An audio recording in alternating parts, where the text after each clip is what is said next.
Chapter 1276.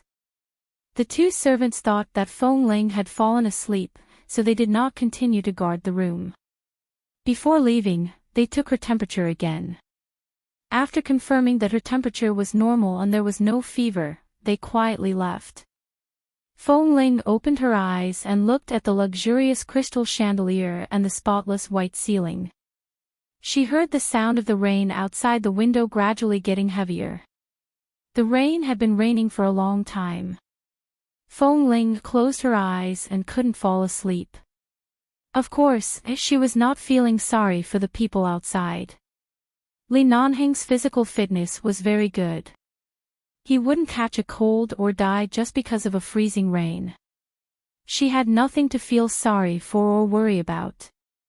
Even her current physical condition was due to her stomach bleeding, not eating for a few days, and being drenched in the rain. All of these factors added up together, causing her to collapse. Otherwise, she wouldn't have suddenly fallen so seriously ill. The Feng family people really gave Li Nanheng an umbrella and a coat. Li Nanheng did not accept it. He only thanked them and returned to the car, lest he kept causing trouble for them outside. Outside the car window, the rain was murmuring, and because it was too cold, a layer of white fog condensed on the car window. The man sat in the car and ignored the phone placed on the passenger seat. As if he did not hear it, he turned on the air conditioner in the car, lit a cigarette in his mouth, and then habitually glanced at the window of Feng Ling's room. This time, his gaze was fixed on the window. Because this time, it was not just the window where the servants passed by, but Feng Ling. In just a few days, she had indeed lost a lot of weight. At some point, she got up from the bed and walked to the window alone. Even though they were separated by such a long distance, they could see each other clearly.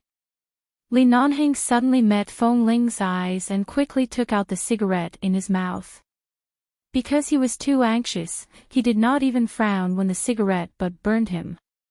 He thought that she heard that he was outside and was worried that he would get wet in the rain, so he quickly smiled in her direction, showing his goodwill and not wanting to fall out with her.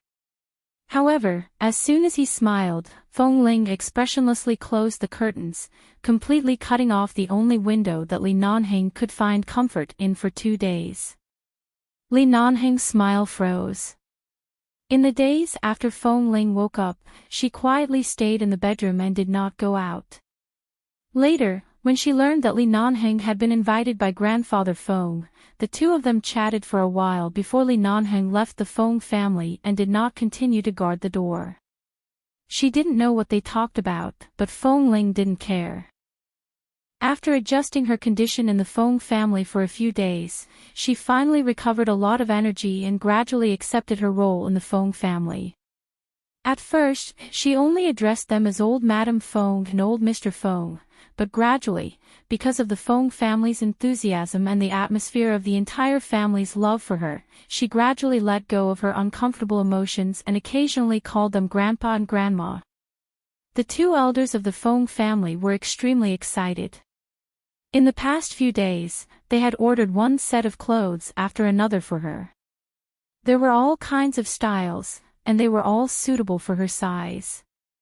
They also bought a lot of necessities for her, and her room was almost full. Feng Ling had said several times that she didn't need to buy these things, but old Madame Feng always said that she owed her too much when she was young. Now that she had finally returned, if they didn't quickly think of a way to treat her well, the two of them would feel very uneasy. They were afraid that they didn't treat her well enough and wanted to treat her better. After living for nearly 22 years, this was the first time Feng Ling had been loved and doted on by her so-called relatives. The two elders of the Feng family would come to talk to her every day. Feng Ling's parents died unjustly, and they did not mention Feng Mingzhu's matter when they sat together. After all, they knew that Feng Mingzhu was the one who did it. She had long been arrested by the police, but after all, she was a child of the Feng family.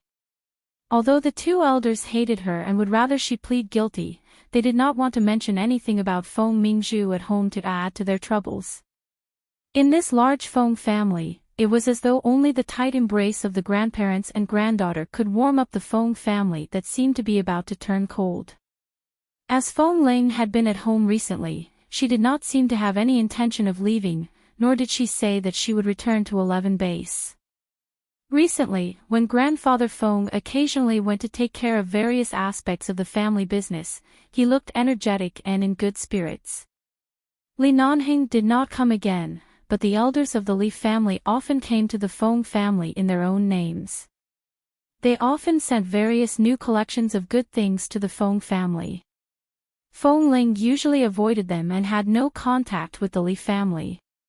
After returning for a month, Grandmother Feng was already used to Feng Ling being at home. She was no longer as afraid that she would suddenly disappear one day, but she was also used to sitting in Feng Ling's room and talking to her. "What do you think about Nanhing's matter?" Grandmother Feng looked at Feng Ling, who had already recovered a lot, and then at the white pajamas with lace on her body. She recalled Feng Ling's helpless gaze when she first wore these pajamas. When she gradually accepted these clothes that were too girly, and then looked at her calm expression that was used to accepting everything, the old lady's eyes were filled with a gratified smile. After returning for so long, the Feng family could tell that there was some conflict between Feng Ling and Li Nanhing. After Li Nanhing left, no one dared to mention his name in front of Feng Ling. This was the first time Grandmother Feng had asked about Li Nanhing so directly. Feng Ling did not speak. Grandmother Feng sat by her bed. "Nanhing asked you to return to the Feng family, didn't he?" Feng Ling still did not speak. "I don't know what Nanhing talked to your grandfather about before he left that day, but our Feng family and the Li family have a good relationship. Your grandfather and I don't object to your relationship with Nanhing. Besides, there was an even more coincidental thing. It was your cenotaph, Grandma." Feng Ling interrupted her softly. "I went to 11 base when I was 13. It's been more than 8 years, almost 9 years. All kinds of people in front of me are from the base. Now that I've walked out, I should accept the outside world. I'm trying to adjust my state. For the time being, I don't want to mention anyone related to the past." Grandmother Feng paused and looked at Feng Ling. Li Nanhing was also included in the anyone related to the past category. However, seeing that Feng Ling really had no intention of continuing to mention this matter, and ever since she came back, she had never mentioned the words Li Nanhing. Grandmother Feng could only respect her and nodded. "All right, then Grandma won't talk about it anymore. As long as you're fine, it's more important than anything else. W. 4M. Chapter 1277. It was the 5th month after Feng Ling returned to the Feng family. Almost everyone in 11 base lost contact with Feng Ling. She seemed to have suddenly disappeared from the world a few months ago. She changed her cell phone number and never came back. When everyone realized the problem, they inquired about it and learned that Feng Ling had been removed from the base and would not be able to come back with any position in the base in the future. From now on, she was only an outsider of 11 base. In the 8th month after Feng Ling returned to the Feng family, the Feng family moved to New York because the Feng family's business had shifted to New York. After leaving Los Angeles, only an old servant was left in the Feng family's villa to clean it occasionally. The others followed her to New York. From then on, there was no news of Feng Ling. During the spring festival, Old Master Li finally waited for Li Nanhing to return home. He hadn't been back for several months. Recently, he had been on several missions. Although he wasn't injured, he was obviously colder than before. When he blocked him at the door, Grandfather Li looked at him coldly. "Do you still remember the bet you made with me?" Li Nanhing had just returned from a mission. If it weren't for the spring festival, he would have returned to the base. Suddenly being called back by Grandfather Li, he just wanted to sleep and didn't want to say anything. However, he was suddenly blocked at the door by Grandfather Li. Li Nanhing's expression was cold. What bet? If you can't let me hold a great-grandson within a year, get back from the base obediently. Go back to the Li Corporation to manage the Li family's business for me and hand the base to Ah Feng. Grandfather Li looked at him coldly. As a man, you must do what you say. How dare you say you forgot what you promised? Li Nanheng, I've already given you so much time. Don't talk about giving birth to a big fat great-grandson for me. You can't even see Feng Ling now. Isn't it time to fulfill your promise? Put down the matter of the base and hurry back to the Li Corporation. Li Nanheng looked at the determination in Grandfather Li's eyes and knew that he couldn't avoid it this time. But it was good. After he personally removed Feng Ling from the base, every time he returned to the base, he would look at the stamp he had stamped on that document, and every time he passed by all the places Feng Ling had been to in the base, his heart would ache. Since it was time to let it go, Ah Feng was one of them, so it was okay to hand it over to Ah Feng. It had been so many years. It was indeed time. The second year after Feng Ling returned to the Feng family, she was brought into the Feng Corporation's family business by Grandfather Feng to study. However, because Feng Ling had not had much contact with this aspect since she was young, she discovered many problems after 2 months of study. After obtaining Feng Ling's consent, Grandfather Feng helped her apply to study in England for a year. Grandfather Feng had many familiar friends in England. He had a famous tutor in the financial world named Zand. He had helped him before, so he had asked Feng to go to Zand to help Feng Ling to England to study. In the beginning, Feng Ling only agreed. There was nothing to refuse.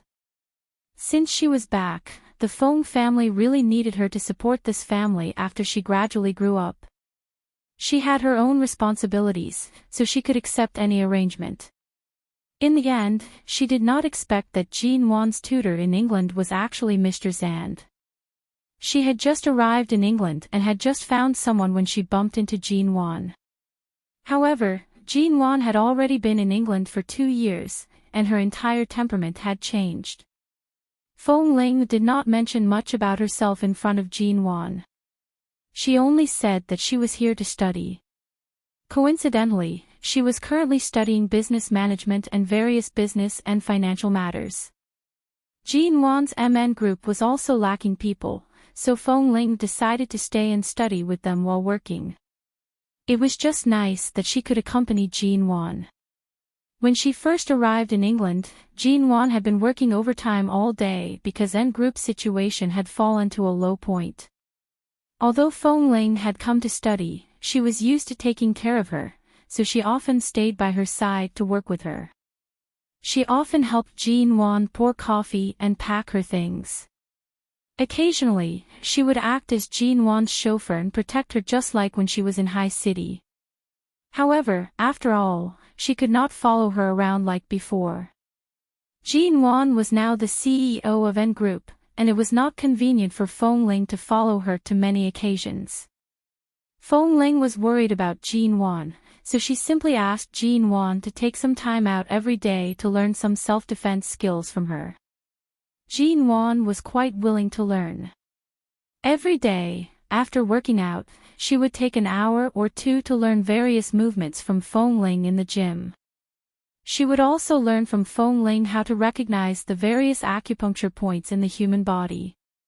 Feng Ling's days of studying in England, because of her company with Jean Wan, felt that the days passed very quickly. It was not as perfunctory and forced as she had imagined. She gradually adapted to the so-called struggle in the business world in N Group. She personally watched as Jean Wan single-handedly supported N Group.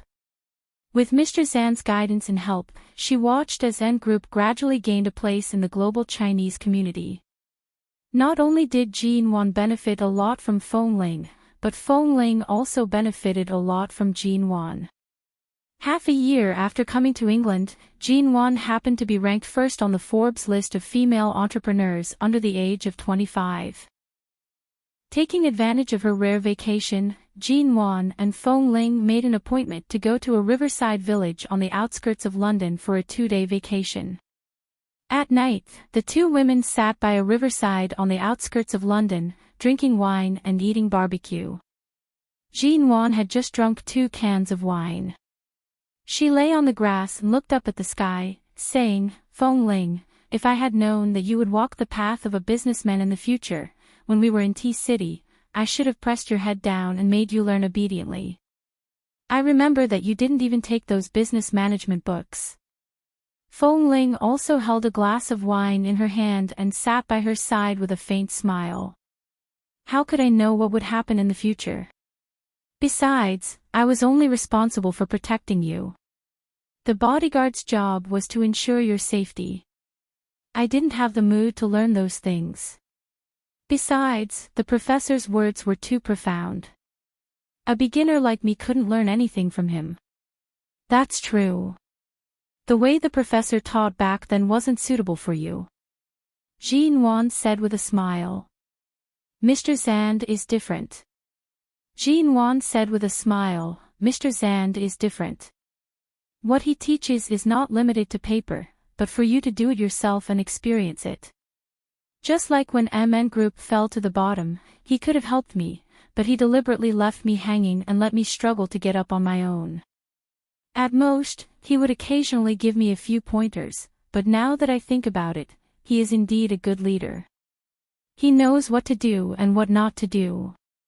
After all, the future is your own. There are many things that you can only know how to do after experiencing it for yourself. W. 4M. Chapter 1278. Feng Ling sighed with a smile. "You did teach me well, but it's clear that my comprehension in this aspect is not as fast as yours." Jean Wan lay on the ground and turned to look at her. "It's because you've never really experienced the domestic business world. After seeing the bloodshed that's different from 11 base, you know what to do." "Bloodshed?" Feng Ling said lightly. She didn't know what was going on in her mind. Hearing the pause in her tone, Jean Wan sat up again and turned to look at her. "You've been in England for so long, but I haven't asked you about the details. Why didn't you return to 11 base? From my understanding of you, even if you suddenly found out about your background or had any other choice, you wouldn't choose it. You would only choose to return to 11 base, but why?" Feng Ling sat on the grass and looked down at the wine in her hand. After looking at it for a while, she still didn't say anything. She raised her head and drank the wine. Then she got up and took the empty wine cup. She said indifferently without looking back, "Let's go. Let's go back." Feng Ling was not a person who always liked to put aside her worries and talk about them, but she was very honest with Jean Wan. She had also peeled off her past in front of her and often told her everything she knew about her experience in 11 base. But in the 6 months she came to England, Jean Wan could see that although Feng Ling was no different from usual, her temperament, state, and eyes seemed to have changed. In the past, Feng Ling was just a Feng Ling who stubbornly wanted to live according to fate. Now, Feng Ling's eyes were calm and indifferent. She seemed to be indifferent to anything, but she was observant. After sending Jean Wan back to her own residence, Feng Ling drove back to another apartment nearby. Originally, Jean Wan wanted Feng Ling to live with her so that she could accompany her, but after all, Xiao Ba was living with Jean Wan. Although Feng Ling quite liked Xiao Ba, she couldn't stand being around Xiao Ba 24 hours a day, so she simply lived outside. However, the place she lived was very close to Jean Wan, and it was only 5 or 6 minutes' walk. After returning to the apartment, Feng Ling took off her coat and immediately went to take a shower. After showering, she picked up the hairdryer and stood in front of the mirror to dry her hair. Her hair had already grown past her shoulders. There were several times when she wanted to cut it short, but Jean Wan stopped her. Jean Wan could tell that she didn't mention a word about Li Nanheng and 11 base. Even if she didn't know what had happened, she knew that Feng Ling's attitude toward the past was very resolute, as if she wanted to cut off everything. So Jin Wan said casually, "You've been dressing up as a tomboy for so many years. It's time for you to completely change yourself. There's no need to cut your hair. If you feel uncomfortable, you can get a simple haircut. It doesn't matter if you tie your hair up or let it down.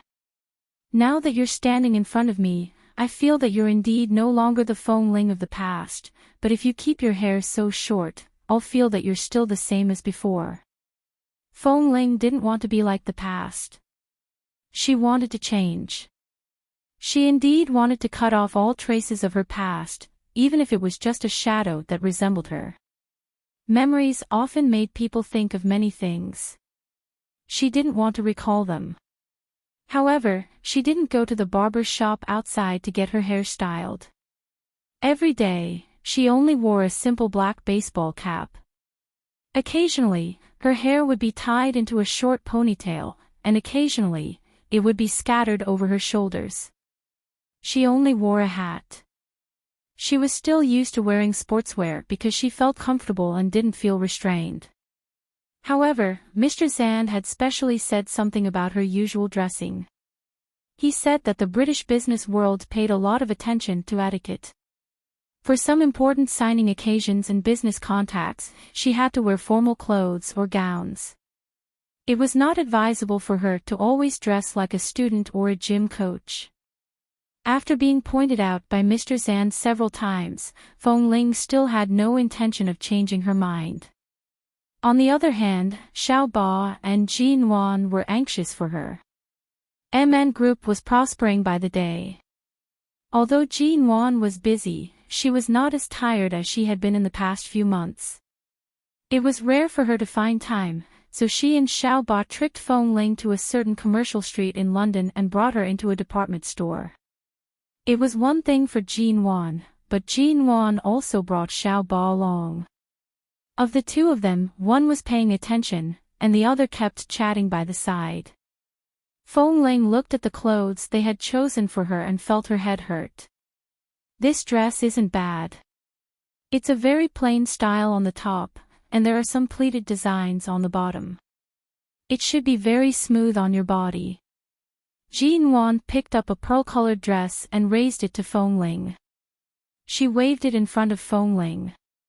After making sure that Feng Ling's skin could handle any color, she stuck the dress to her body and said with great satisfaction, "Beautiful, this is very beautiful." Feng Ling, try it on quickly. Jin Wan. Feng Ling was helpless.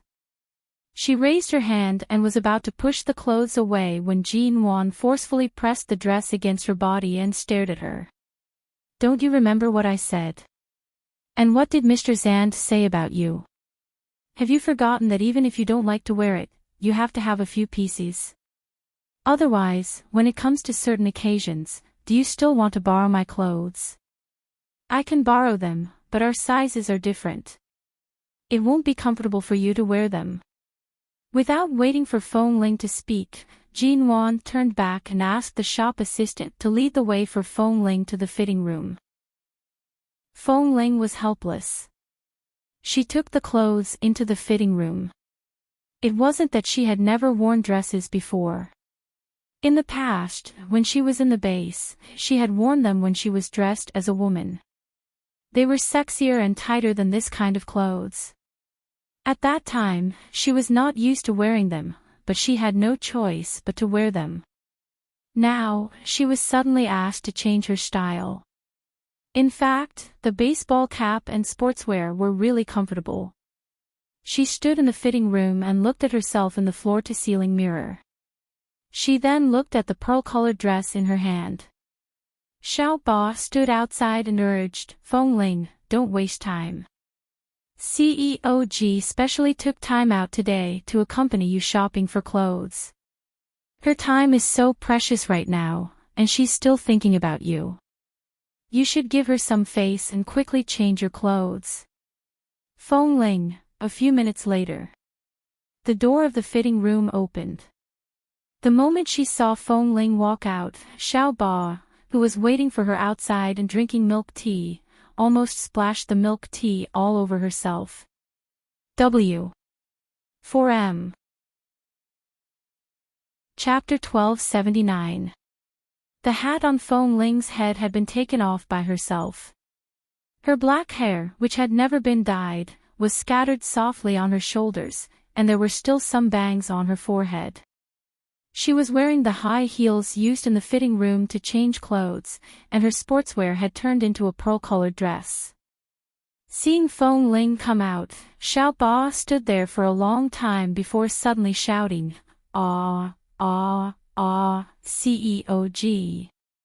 Come and see, come and see. A fairy has descended to the world, ah, ah, ah, ah, ah." Fong Ling was already feeling uncomfortable. Hearing Xiao Ba shout, her face instantly turned thin. She turned around and rushed back to the fitting room to change her clothes. At this time, Jin Wan happened to come over. "Hey, why are you hiding?" With that, she rushed over. "You're really beautiful. Stand properly. Let me see if you need any other accessories." Fong Ling was suddenly pulled by Jin Wan and had to turn around. She was beautiful, but it was too exaggerated to say that a fairy had descended to the world. Xiao Ba's character was very lively, especially when she knew that Fong Ling was embarrassed, so she deliberately wanted to praise her, but she accidentally couldn't hold back and said a little exaggeratedly. Fortunately, Jin Wan appeared in time. Fong Ling was tall. Although she was thin, her figure was perfect. Wearing such a dress and high heels, she didn't need to dress up at all. She looked very fresh and eye-catching. It was not an exaggeration to say that she was beautiful. The size of this one is also very suitable. Jin Wan looked at the size of the dress she was wearing and said, "In the future, buy clothes in this size. It's just right to wear. Don't always wear those loose sportswear and t-shirts. Buy a few more here today and bring them back. In the future, remember to wear them when you come to work in MN. Don't wear those sportswear anymore. Fong Ling, wear it at work." Jin Wan raised her eyebrows and gently stroked the material of the dress on her shoulders. "Yes, I'm the boss. After all, you're studying and working in our MN group. I created a learning and working environment for you. You should listen to me, shouldn't you?" "Fong Ling, I really didn't ask anything of you," Jin Wan said seriously. Jin Wan said seriously, "It's about time to mention that the clothes I bought for you today, you have to wear them for at least 3 days a week, and then you can wear them as you see fit for the other 4 days." In short, he had to change Fong Ling's dressing habit step by step, but he couldn't rush it. Wearing a skirt 3 days a week was not too much.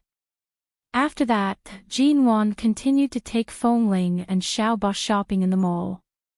After spending 4 to 5 hours, she helped Fong Ling choose many sets of clothes. There were some single-piece tops and some well-designed pants.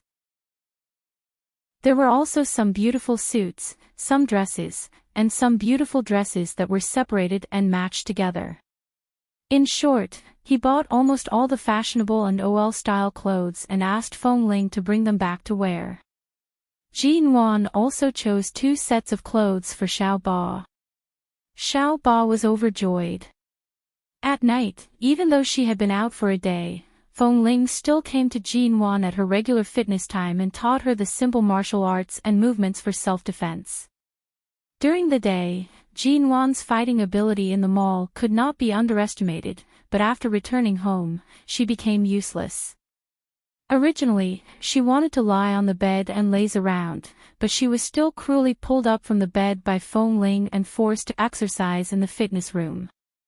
"Fong Ling, you haven't returned to the base for training for so long. Why is your stamina still so good? Aren't you tired after walking out for a day?" Jin Wan asked helplessly as she walked on the treadmill. "I wore flat shoes during the day, not high heels. I'm not tired."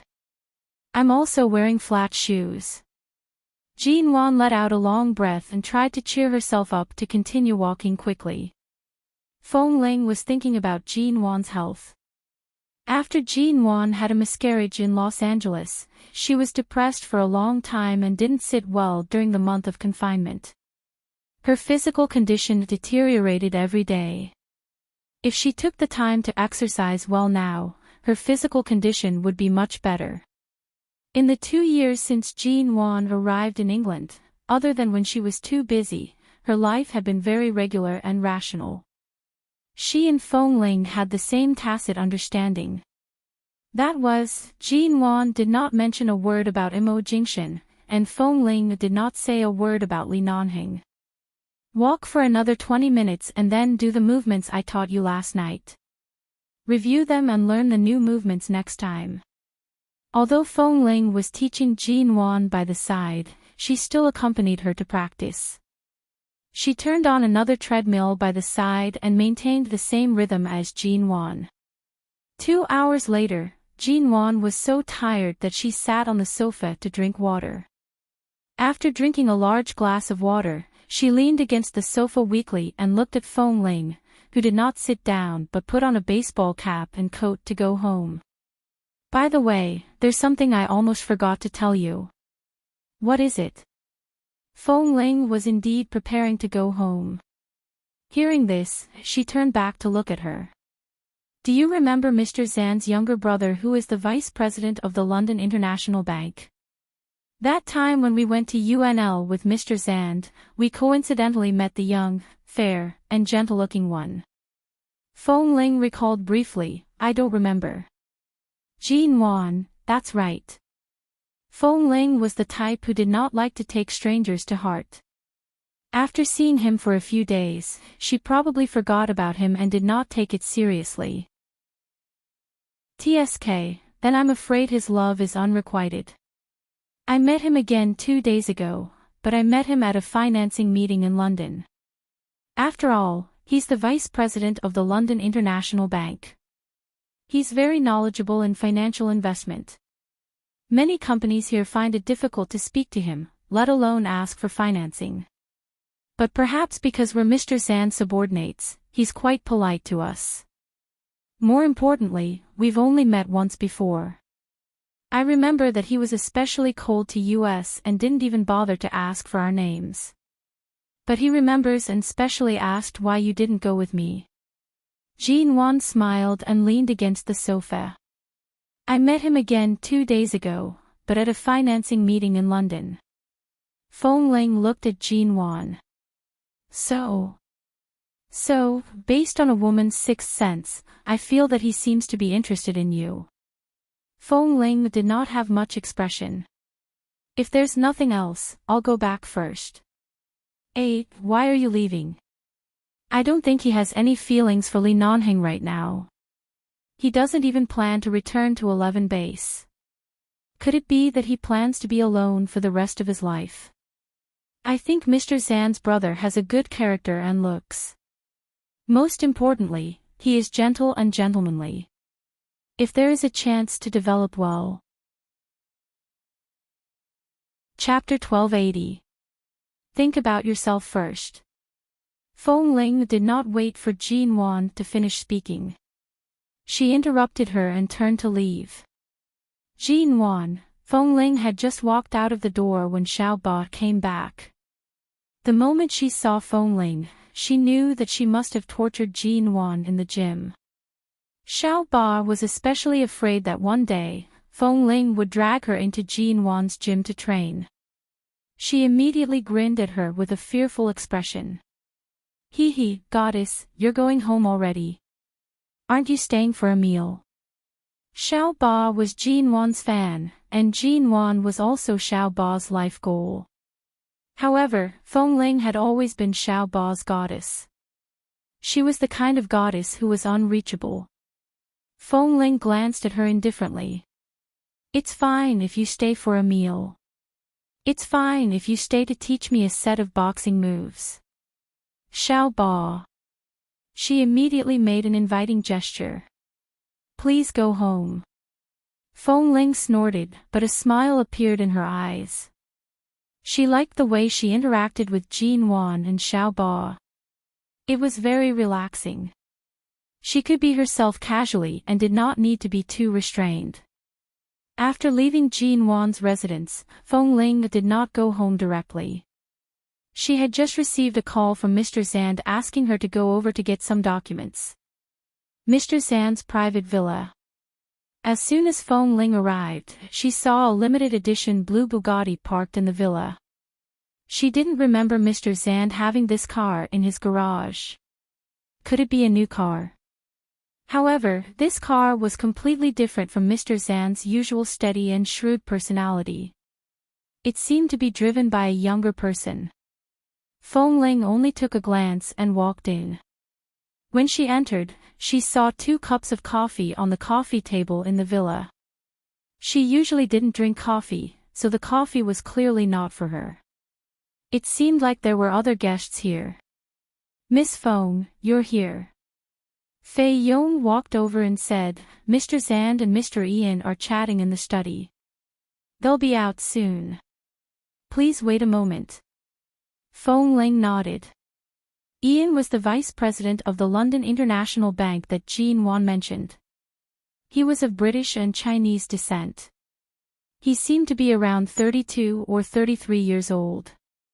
She didn't know much about him. She had only heard Mr. Zand mention this younger brother. He wasn't his biological brother but seemed to be the younger brother of a cousin. After all, Mr. Zand was of pure British descent, but Ian was half Chinese. Therefore, Mr. Ian spoke Chinese more fluently than Mr. Vincent, and it was more convenient for them to communicate. Fong Ling really didn't have much interaction with Mr. Zand's younger brother. She had only met him once or twice because of the relationship between Jean Wan and Mr. Zand. When they were talking together, she would sit by the side and listen while learning. Right now, she was in a state of observing and learning.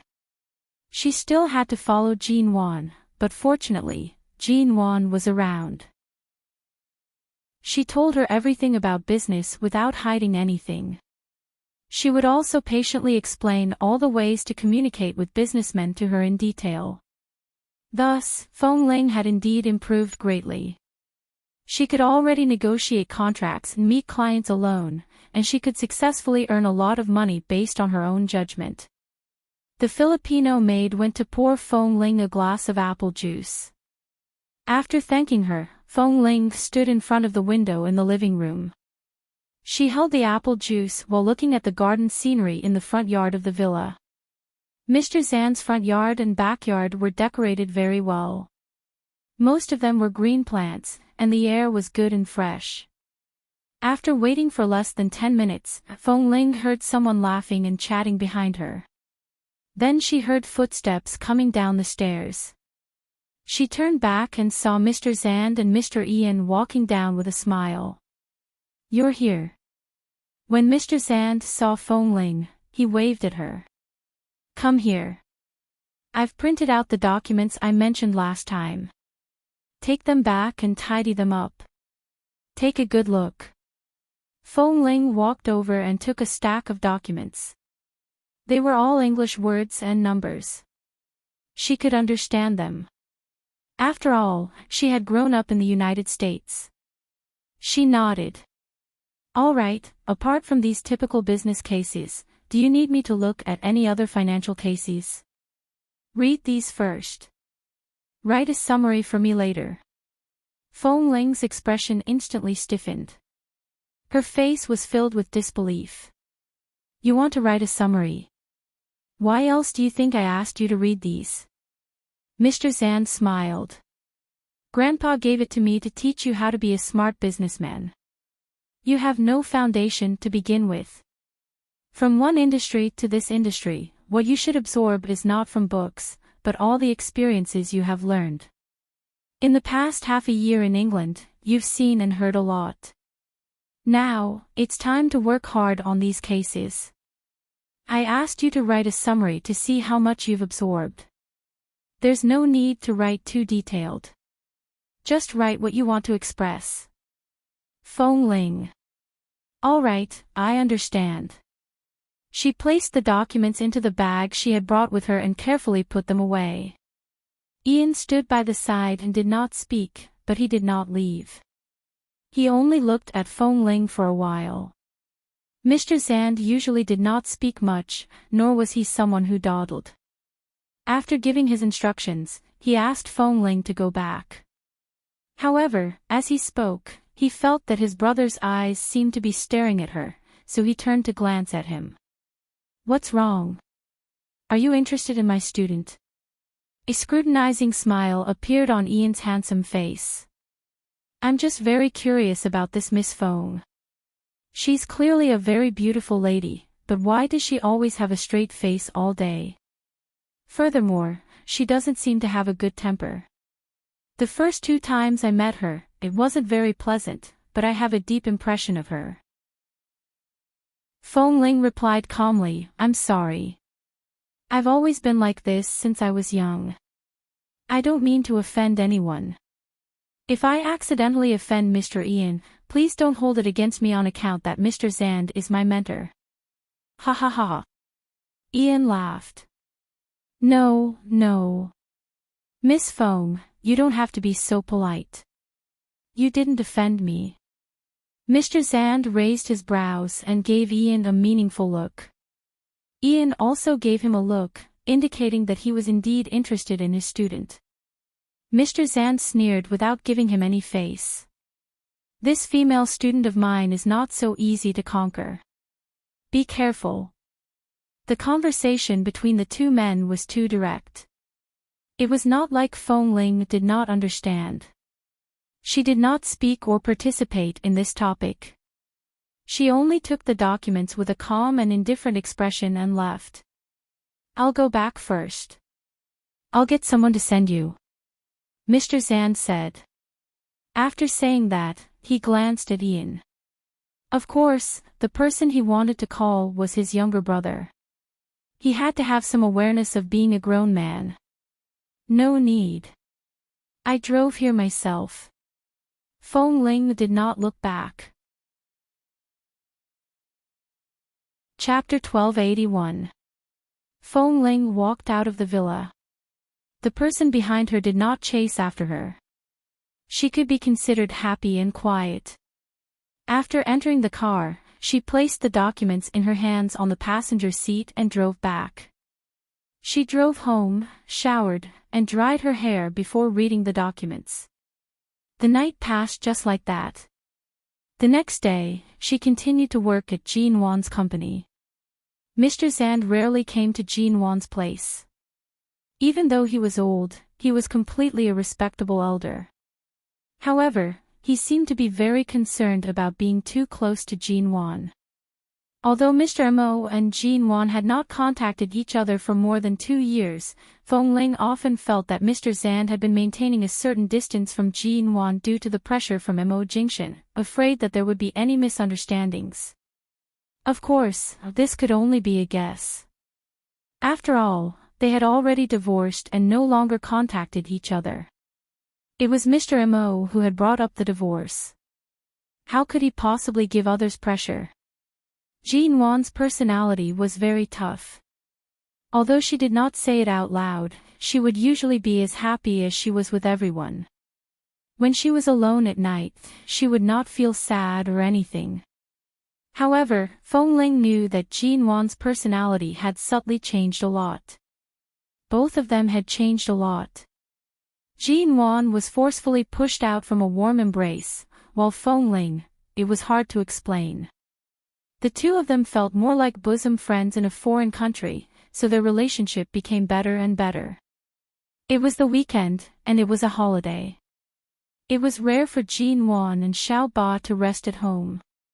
As they were afraid that Fong Ling would drag them out of bed to go to the gym, they decided to mercilessly reject Fong Ling outside the door. Fong Ling decided to read and learn alone at home. After staying at home for the entire morning, she recalled that Mr. Zand had introduced a book to her. Last week, when she went to buy it, she did not manage to buy it. He said that it would arrive in a week. She changed her clothes and headed out. The bookstore she was going to was about a 15-minute drive from her residence. After arriving, she directly entered the bookstore to find the book. This bookstore was on the first floor of a department store. It was connected from the inside to the outside, and people often used it as a side door to enter, so there were all kinds of people coming in and out. Today was the weekend, so there were a lot of people coming in and out. Fong Ling was walking past the business and finance books area. She picked up a book and flipped through it. After reading for a while, she turned to continue looking. Suddenly, she found a book that she had never seen before, but the content inside was very interesting. It was also related to finance and business, but the author's expression was very humorous. As she read, she was quickly attracted. She would not feel sleepy, nor would she feel like she was learning. Instead, it was as if she had learned a lot of various cases from a short story. Fong Ling was fascinated by it. She stood there with her head lowered and kept flipping through it seriously. Suddenly, a scream came from a place about 10 meters behind her. Ah! At first, Fong Ling ignored them, but then she heard the people behind her fleeing in panic. Tokyo Bandits. It's the Tokyo Bandits. There were often gun murders in Western countries and major cities. The Tokyo Bandits, as the name suggested, were a robbery force formed by a few Japanese martial artists. They all had guns in their hands and were skilled. They had been committing crimes in England. The last time she heard of them killing and robbing was more than 2 months ago. At that time, they robbed a gold shop. The money and gold inside were enough for them to live for a long time. It seemed like they were short of money again. They actually dared to appear in the business center of London. Listening to the noise and screams behind her, Fong Ling's expression did not change. She continued to read the book in her hand as though she had heard nothing. She frowned unhappily because the screams behind her affected her mood. Bang! One of the bandits suddenly fired a shot at the light above the bookstore. In an instant, the lampshade shattered and scattered on the ground. Hearing the gunshot, the people shouted even more excitedly, but it seemed like the Tokyo Bandits were guarding the front and back doors. In the end, no one was able to escape. All of them shrank their necks in fear and hid inside. In the end, there were more people squeezing in. Fong Ling didn't know who bumped into her, but she closed the book in her hand expressionlessly. The group of people were panicking. Only a woman standing there with her back to them with a book in her hand did not seem to be in a hurry. A few of the Tokyo Bandits saw her at a glance. Is that person deaf? Can't you hear the gunshot? I think he's deaf. A normal person would have been scared silly. Look at how many people are here. 1, 2, 3, TSK, more than 20 people are all scared like dead dogs, ha ha ha. After that, the Tokyo Bandits shouted at the crowd in Chinese, "Don't move. Otherwise, I'll kill you now. Hand over all the valuables you have." Hearing that the Tokyo Bandits were shouting in Chinese, the British people present were all in disbelief. Why were they Chinese? Were these people not Tokyo Bandits? Could it be that Chinese were robbing them? Fong Ling's fingers quietly stroked the edges of the book, her back facing the Tokyo Bandits. They were all Asian. They were doing illegal things in a foreign country and pretending to be Chinese. They were really filthy to the extreme. That woman hasn't reacted yet. She's either scared or she hasn't heard anything. Go get her over here and start with her. One of the Tokyo Bandits, who was probably at the level of a big brother, suddenly lowered his voice and instructed the person beside him. Then someone suddenly walked quickly toward Fong Ling. Seeing the man coming over with a gun, the people who had been hiding around Fong Ling scattered in fright. In the end, Fong Ling, who couldn't hear the situation, was left alone. Seeing the man approaching her with a fierce expression, some people in the crowd looked at her pitifully, feeling that this young girl might be about to be splattered with blood on the spot. The moment the man approached with a gun and pressed it against Feng Ling's waist, everyone in the bookstore held their breath in fright. Some timid women screamed in fright and quickly covered their ears with their hands. At the same time, they closed their eyes. However, to everyone's surprise, when the young girl suddenly felt the gun behind her, she did not panic at all. Instead, she slowly and calmly stuffed the book in her hand back into the bookshelf as though nothing had happened. Then, she slowly turned her head and coldly looked at the ferocious Tokyo bandits behind her. Moi, don't be anxious. Feng Ling is working hard to evolve. Asking for monthly votes. Chapter 1282. The Tokyo bandits immediately shouted something behind Feng Ling. It sounded like Chinese, but it also sounded like Japanese. When mixed together, it became a language that no one else could understand. However, they believed that not many people present could understand it. They just treated it as Chinese, so they immediately shouted a few more words. In between, there were a few words that could be understood. For example, they shouted in Chinese, "Do you want to live? Grandpa can let you live. Give me money. Don't pretend to be deaf and dumb." Feng Ling looked indifferently at the man holding the gun behind her. She suddenly curved her lips and said in a low voice. Although her voice was low, it was not that no one present could understand Chinese. In big cities and bustling streets like foreign countries, it was common to see Chinese people. One or two people heard her curse in Chinese. She scolded the Tokyo bandits for being an island tribe, and they immediately looked in her direction in surprise. However, the Tokyo bandits did not understand. He stared at her in confusion and asked in his not fluent Chinese, "Are you from China?" Feng Ling smiled lightly. Her smile looked harmless, especially now that she had long hair and was wearing one of the clothes that Jin Wan had forced her to buy some time ago. She looked very girlish, making people feel that she was just a weak young girl. She didn't answer but said word by word clearly, "You don't even know how to speak decent Chinese. A few barbarians from an island country dare to pretend to be your ancestors from thousands of years ago. Chinese people use knives and guns to kill enemies. They're not the same as you little Japanese people who kill themselves in front of the Emperor of Japan. Be careful." The Tokyo bandits didn't quite understand her words, but they could tell that she wasn't afraid of them at all. They immediately looked in her direction coldly. Seeing that the attention of many people in the bookstore was attracted by the young girl, the people closest to the front and back doors began to try to sneak out. However, just as they were about to escape, they were stopped. The gunshot rang out again. In an instant, screams rang out everywhere. In this chaotic moment, Feng Ling's hand suddenly grabbed the gun against her waist. She snatched the gun with one hand before the person behind her could react. With the other hand, she grabbed a transparent glass bottle with a green basket on top of the bookshelf and smashed it against the head of another person slightly closer to her. The moment that person was hit, she kicked the person behind him and rushed over nimbly. She snatched the gun from the person who had just been hit by the glass bottle. With two guns in her hands, she didn't have to worry about running out of bullets.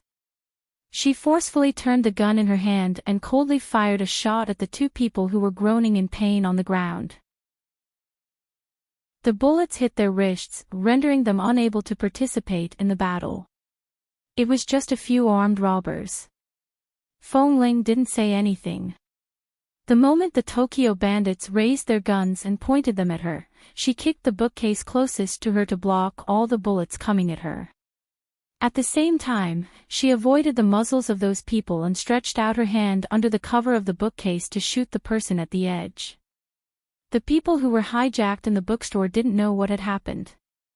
That young and beautiful girl just now actually had such a good background. She actually fought against them in front of so many armed bandits. Even a young girl knew how to resist. Some of the men in the bookstore subconsciously tried to hide behind other bookcases. At the same time, they kept grabbing the heavy books and throwing them at the bandits. They wanted to help and try to save themselves. Feng Ling took advantage of the fact that the books were flying randomly to distract those people's vision. She suddenly raised her other gun and shot at the foot of the person who was rushing over. Then she aimed it at his head and glanced coldly at the other party. At the same time, the other party was shocked and did not dare to step forward. She suddenly kicked away the person who had fallen to the ground and tried to grab her leg. She turned around and suddenly leaped forward. She used her elbows, knees, calves, and feet to hit all of them. She snatched all their guns and threw them into the fish tank in the corner of the bookstore. When the few people who were skilled wanted to go forward to restrain her, she smashed the butt of the gun in her hand against their necks. She did not forget her close combat moves. It was just a few Tokyo bandits. In the blink of an eye, they all fell to the ground. They lay on the ground in pain and cursed. This time, they were all in their own language. Hearing their words, the people present instantly understood. These people were actually pretending to be Chinese. They were clearly the rumored Tokyo bandits, but they were so despicable that they dared to pretend to be Chinese to cause trouble abroad. "You, who exactly are you?" One of the Tokyo bandits, who had his wrist almost shattered by Feng Ling's stomp, fell to the ground in pain and asked her with difficulty. Feng Ling lowered her eyes and looked at him coldly. She did not answer. Instead, she threw the last gun in her hand into the fish tank in the corner and turned to leave. Earlier, she did not find the book she wanted, but she remembered the name of the book that had attracted her. She wanted to buy it in another bookstore and take it home on the weekend to read it. The painful groans behind her continued, and the sound of a police car was approaching. Feng Ling walked toward the door leading to the mall without looking back. In front of the door, there were two Tokyo bandits who did not have guns staring at her. She looked at them expressionlessly and coldly. In the end, the two of them did not dare to stop her. Under her gaze, they quickly looked away, turned around, and quickly ran in to help their accomplices up and escape. Feng Ling ignored what was happening behind her. No matter how the London police dealt with it, it had nothing to do with her. After all, her actions were only self-defense and she did not kill anyone. The few of them were in a mess, and it was enough for the police to be busy. No one would take the time to pester her. However, as soon as she walked into the mall, she wanted to find a door that led to the outside and leave quickly. She did not plan to waste time here. She still had to go to the bookstore. However, she did not expect to suddenly run into Mr. Ian, who had appeared out of nowhere. Their eyes met. Ian's gaze was like a torch landing on her body. At the same time, he saw a trace of blood on her wrist. Feng Ling's back was indeed good, but those people had a lot of weapons in their hands. One of them was carrying a knife. Although he was cut down by her in the end, his wrist was still cut in the snatching. Chapter 1283.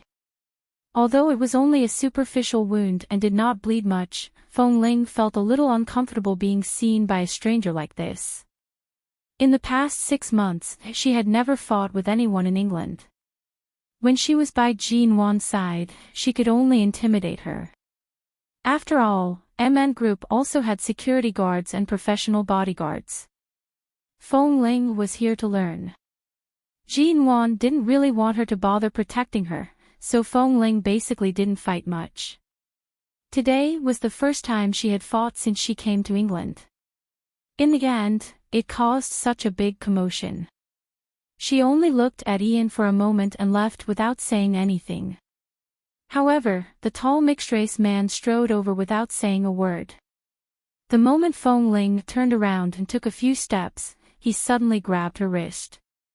Although he avoided the wound on her wrist, he held it tightly. "You're injured. I'll take you to bandage it."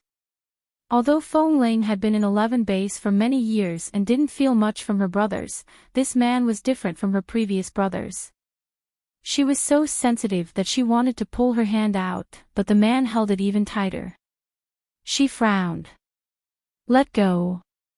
Ian lowered his eyes to look at her. I said you're injured and need to bandage it. It's just a small injury. Just buy a band-aid. Fong Ling turned to look at him. Mr. Ian, please let go of my hand. I'm not as open-minded as you British. It's not polite to hold someone's wrist in public. Ian retracted his hand and glanced at her again. Then he turned to look at the bookstore that was surrounded by the London police. I passed by and didn't know what happened inside, but I suddenly saw you kick someone down. Fong Ling, he lowered his eyes to look at her. I didn't know that apart from your bad temper, you're actually so powerful. Even a few men with guns can't beat you. Miss Fong, I really can't help but be curious. What's your background? Fong Ling was silent for a moment. Mr. Zand only knew that she was the second daughter of the Fong family who had lost and recovered. He knew that she had grown up in a military base, so her personality was a little tough. This was Mr. Zand's understanding of her. Ian definitely did not know much about her. She didn't want to answer and just walked away. Ian couldn't remember how many times he had seen this little woman stubborn and indifferent back. The distance she maintained in front of others made people feel the weakness and untouchability hidden in her heart. He looked at her and said a few words to the secretary behind him. He told the secretary to talk about the department store today, then turned around and walked out. Fong Ling returned to the car and placed her hand on the steering wheel. Only then did she see that although the wound on her wrist was not big, it was quite deep. No wonder Ian saw it. The blood had rubbed against her clothes. She was wearing a light-colored set today, and there was a large patch of blood on her leg. It wasn't that he couldn't feel the pain. It was just that he had gotten used to being injured all over his body over the years. On the contrary, he hadn't been injured much recently, so the sudden pain really stung him. She felt that her hands were not steady when holding the steering wheel. She was about to find a wet towel in the car to wipe the blood off her wrist when the door to the front passenger seat suddenly opened. Ian opened the door and sat in without saying a word. Fong Ling paused and stared at him. What are you doing? How can I drive with my hand injured like this? Ian crossed his fingers and casually placed them on his lap. He turned to look at her. I don't have anything to do today. Since you're my brother's student, I'll send you to the hospital. Fong Ling's gaze was cold. No need. Please get out of the car. Ian had no intention of leaving, nor did he speak. He just looked at her indifferently. It seemed that a successful person like Ian, especially in his 30s, was not as young as Xiao Fei and Chen Beiqing she had met in the past. This kind of man was not easy to deal with, especially when he made a decision. Furthermore, he was the vice president of the bank. He had so many subordinates under him, and he was used to giving orders. This kind of aura was not easy to push away. Fong Ling knew that this kind of person was not easy to deal with. She was not in the mood to deal with him. She frowned and said, Mr. Ian, are you British so rude to get into someone else's car without being invited? Don't say we're British. Half of my blood is Chinese. Ian looked at her indifferently. Miss Fong, I'm concerned about you. Thank you for your concern, but I don't need it. Fong Ling's expression remained cold. I'm warning you one last time.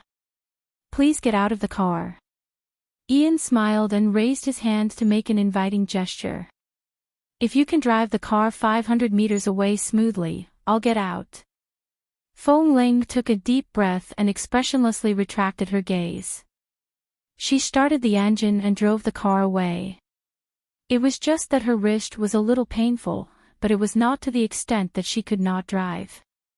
However, after driving for about 500 meters, she subconsciously wanted to stop the car and let him get out.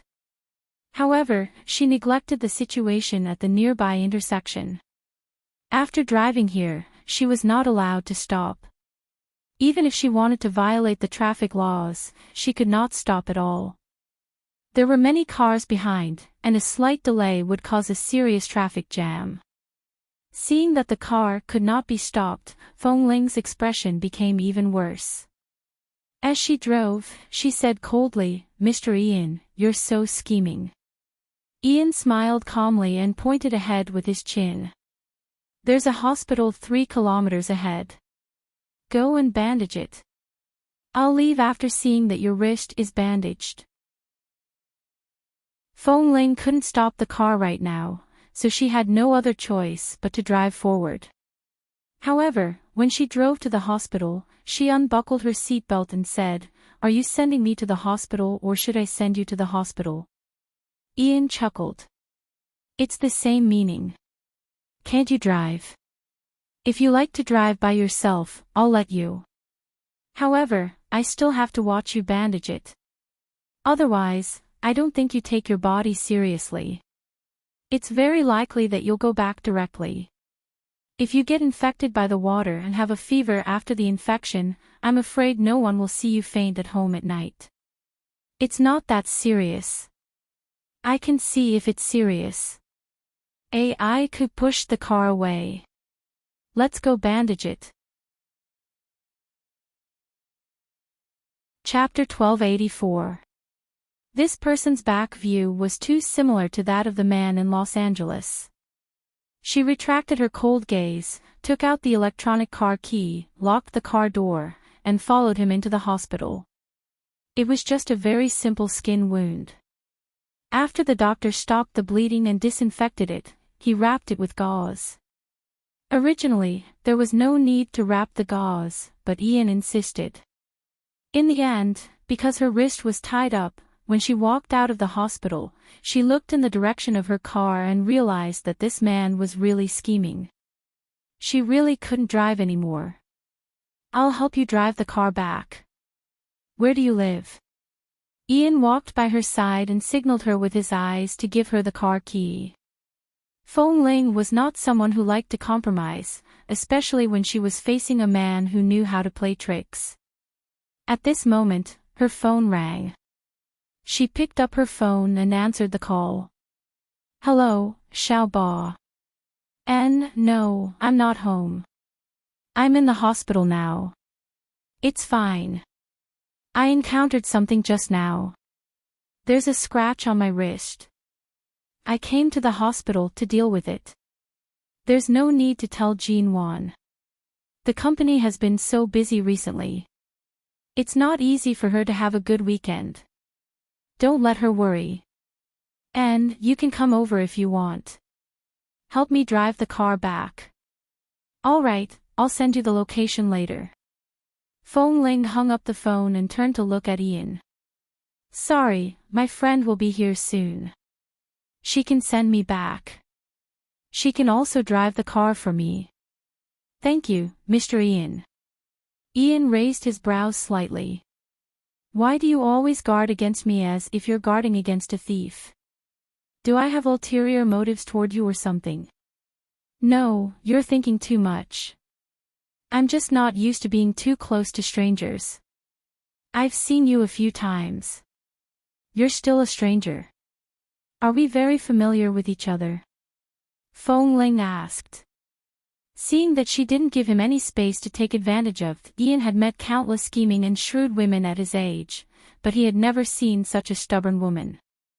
The key was that when she could clearly see that he was interested in her, she kept him at a distance of 1,000 miles.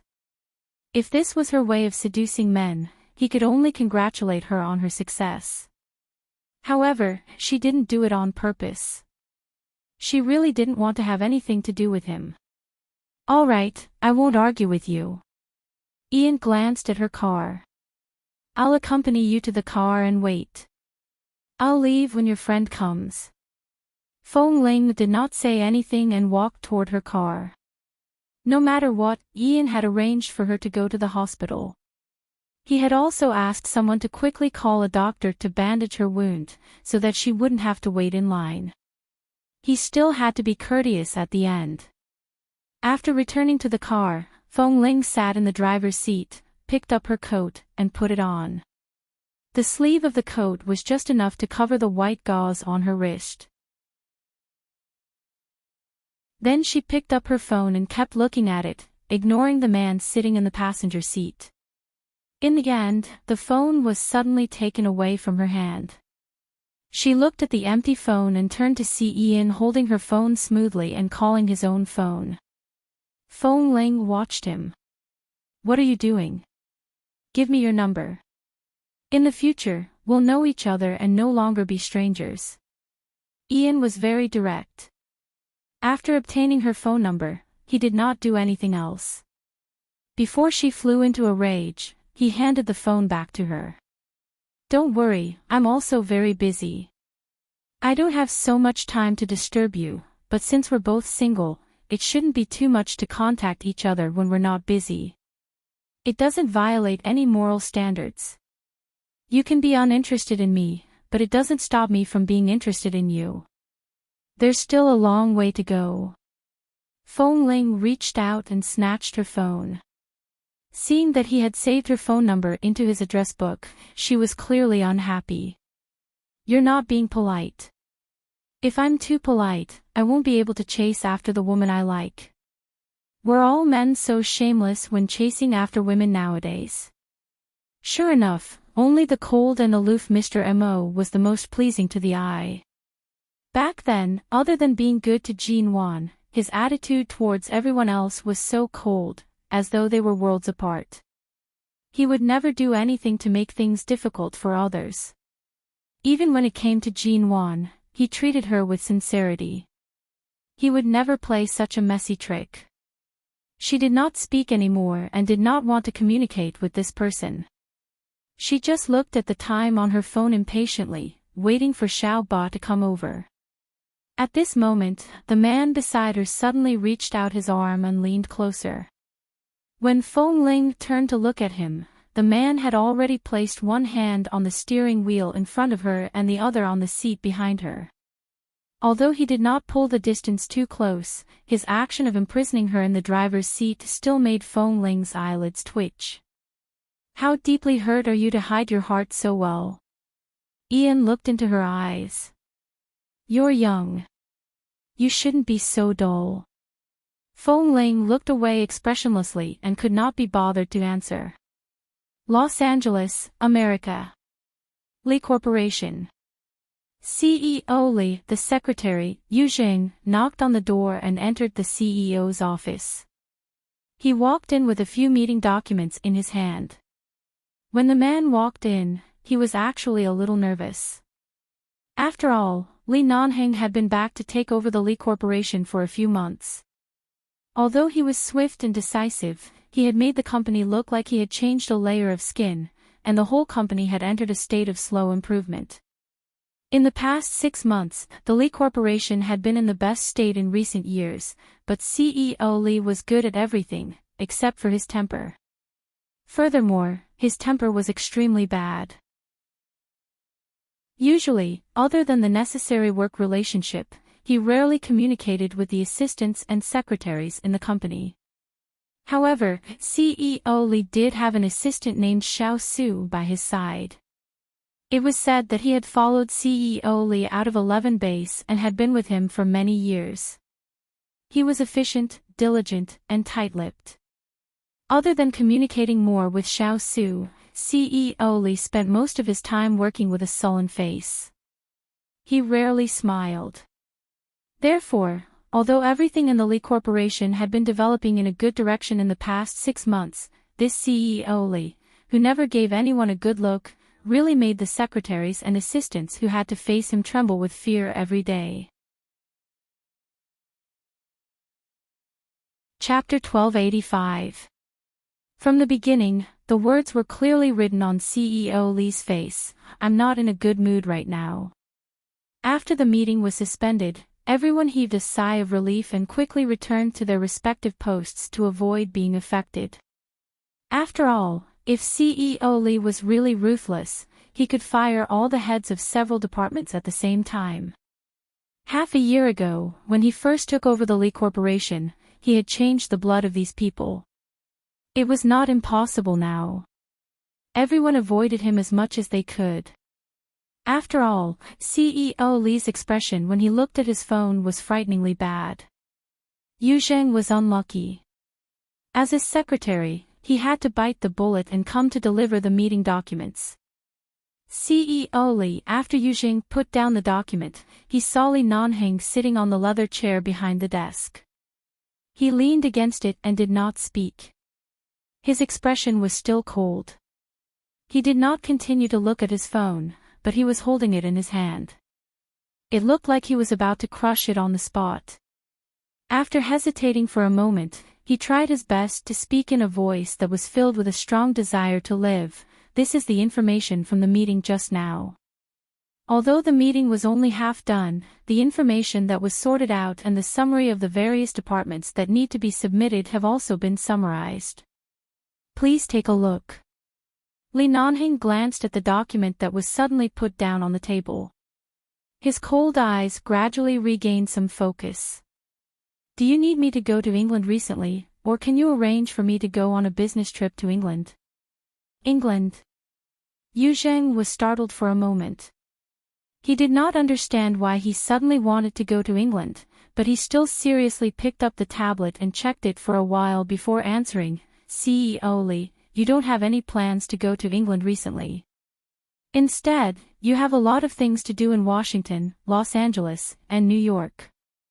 Recently, the cooperation with the Lee Corporation has been expanding better and better. There are more and more occasions that require you to appear personally. These are all things that you have to go personally. As for England, Yu Zheng looked at the last few pages on the tablet. Oh, in 3 months, there will be an exhibition in Los Angeles with the British Diplomatic Corps. This was just decided not long ago, but the people from England are coming, not you. Li Nanheng rubbed his brows. Arrange something for me to do in England. Yu Zheng was really dumbfounded. The Lee Corporation did not have much contact with the companies in England, and there were not many activities that required Li Nanheng to personally go to England. However, CEO Lee had personally spoken, so he probably had something to do in England. President Lee, do you know MN Group in London? Yu Zheng asked. Li Nanheng frowned and glanced at him. I know. What happened to MN Group? We have a cooperation document sent by MN Group when it was just a small studio. At that time, it was suppressed and never brought to the table. Now that the small studio has transformed into MN Group, its strength cannot be underestimated. Now, we can take out this cooperation document and take a closer look. If we can really cooperate, perhaps CEO Lee, you really need to go to England in person. Jean Wan's previous studio had sent a cooperation application to the Lee Corporation. It was probably because he hadn't returned to the Lee Group yet. Otherwise, if he were here, if he refused Jean Wan's studio's request, Mo Jingshan would be the first to make trouble for him. Give it to me, let me have a look. All right. Yu Zheng quickly called the secretary's office to find the cooperation application document. The secretary's office was very efficient, especially when they heard that CEO Lee wanted to see it. 10 minutes later, there was a knock on the door of the CEO's office. Another secretary came in to deliver the document. Yu Zheng took it, opened the bag on the document, sorted out the order, and placed it in front of Li Nanheng. Although this secretary Yu was a man, he had been in the Lee Corporation for many years. He was thorough. His cousin, Li Jins, had always praised this secretary when she was managing the company. Although Li Nanheng didn't communicate much with him, he had to admit that he was indeed a very good assistant. He glanced at Yu Zheng again and picked up the document to read. Seeing that CEO Li didn't want to talk much, Yu Zheng winked at the other secretary, and the two of them quietly left. The office returned to silence. Li Nanheng looked at the contents of the document and flipped to the next page. Before Mr. Feng passed away, he had promised to let Feng Ling leave 11 Base and let her return to the peaceful and happy life that a normal girl should have. After Feng Ling returned to the Feng family, he had promised grandfather Feng to give Feng Ling some time to slowly grow up in the world outside the base. If Feng Ling didn't take the initiative to contact him, he would give her more time. Only when she had no worries and no one behind her would she wholeheartedly find a breakthrough and not be limited to her past experiences. It had been half a year. Feng Ling had been in England for half a year, and Li Nanheng had been forced back by grandfather Li to take over the family business for half a year. She was studying hard and flying high outside. He was also in Los Angeles, stripping away his identity as the person in charge of 11 Base. He stayed in this huge Li corporation and looked at the boring financial figures and documents that needed his signature all day long. He dealt with those business elites who killed without spilling blood. Feng Ling had gone to Mr. Zan's side to study for a year. It had only been half a year. Li Nanheng knew that everything was going smoothly and safely with her by Jin Wan's side. He could completely grasp her learning progress and current situation. He was sure that she was fine. Occasionally, he could see a few photos sent by the informant. However, an hour ago, after receiving the informant's photo and understanding what had just happened, Xiao Su called to report. In the photo, the mixed-race man who went in and out of the mall and hospital with Feng Ling kept his gaze on Feng Ling's man. After all, he understood men. He could tell that it was a man's gaze when he saw prey he was interested in. There were also a few photos of Feng Ling and the mixed-race man sitting in the car. That person's posture was ambiguous and domineering. Feng Ling looked at him in the car and was very close. Xiao Su said on the phone, "This person's name is Ian. He's the vice president of the London International Bank and Mr. Zan's younger brother. I haven't seen him much before. Recently, he often appears by Feng Ling's side. He's 33 years old and is one of the representatives of a very capable financial businessman." Li Nanheng glanced at the photo of Ian and Feng Ling in the car on his phone. He pressed the document in his hand on the desk and pressed the internal phone. Yu Zheng, arrange a cooperation channel with London's MN Group. Chapter 1286. Xiao Ba came just in time. Seeing that a friend had really come to pick her up and drive her home, Ian did not force her. He got out of the car and smiled at Feng Ling through the window. Feng Ling's gaze shifted from the rearview mirror and she sat expressionlessly in the front passenger seat. Xiao Ba, who had already occupied the driver's seat, noticed the man outside the car as she drove away. She asked with a smile, "Isn't this Mr. Ian? Why did you meet him? Since he's here, why didn't you ask him to send you home?" "I'm not familiar with him. Why would I ask him to send me back?" Feng Ling's tone was indifferent. Xiao Ba was already used to Feng Ling's cold temper. She chuckled and said, "Last time, CEO G said that Mr. Ian was interested in you. I heard her say it." Feng Ling chuckled. "There are quite a few people who are interested in Jin Wan. Have you ever seen her bother with them?" Xiao Ba didn't comment on this. After all, Feng Ling was telling the truth. Usually, Feng Ling was a very low-key person who didn't appear much, but she was still remembered by others. Furthermore, in the past few years in England after her divorce, Jin Wan had lived more and more brightly and confidently. As the person in charge of MN Group, she had to deal with all kinds of social occasions. The men who extended an olive branch to her could even circle around MN Group, but Jin Wan just didn't like anyone. She didn't even mention anything about men. She didn't mention Mo Jingshan or other men. She clearly showed off in all kinds of social occasions every day and wore a fiery red dress that gave her a different kind of charm. However, she just didn't look at any men. Other than work, she didn't even have any plans to find someone else to fall in love with. For example, the general manager of BGY often came to London on business trips and helped Jean Wan's career a lot. However, Jean Wan only thanked him and didn't have any intention of developing a relationship with him. Jean Wan looked like everything was fine. She lived a positive life and lived like a nun in private. Not to mention Fong Ling's indifferent personality. Xiao Ba shook her head. You and CEOG are the same. You met the best one from the beginning, causing no man to enter your eyes in the future. Fong Ling did not speak. She only placed her hand on her bandaged wrist. When the car passed by another bookstore, she asked Xiao Ba to stop the car. She went to buy the book she wanted, got into the car, and asked Xiao Ba to send her home. A week later, Fong Ling was going through the documents of the last meeting in the MN Group conference room. Jean Wan had just ended the meeting and returned to the office, but she suddenly came back. Seeing that it was Jean Wan who pushed open the door of the conference room and walked in, Fong Ling only raised her head to look at her before lowering her head to look at the things in her hands seriously. I have some good news and some bad news.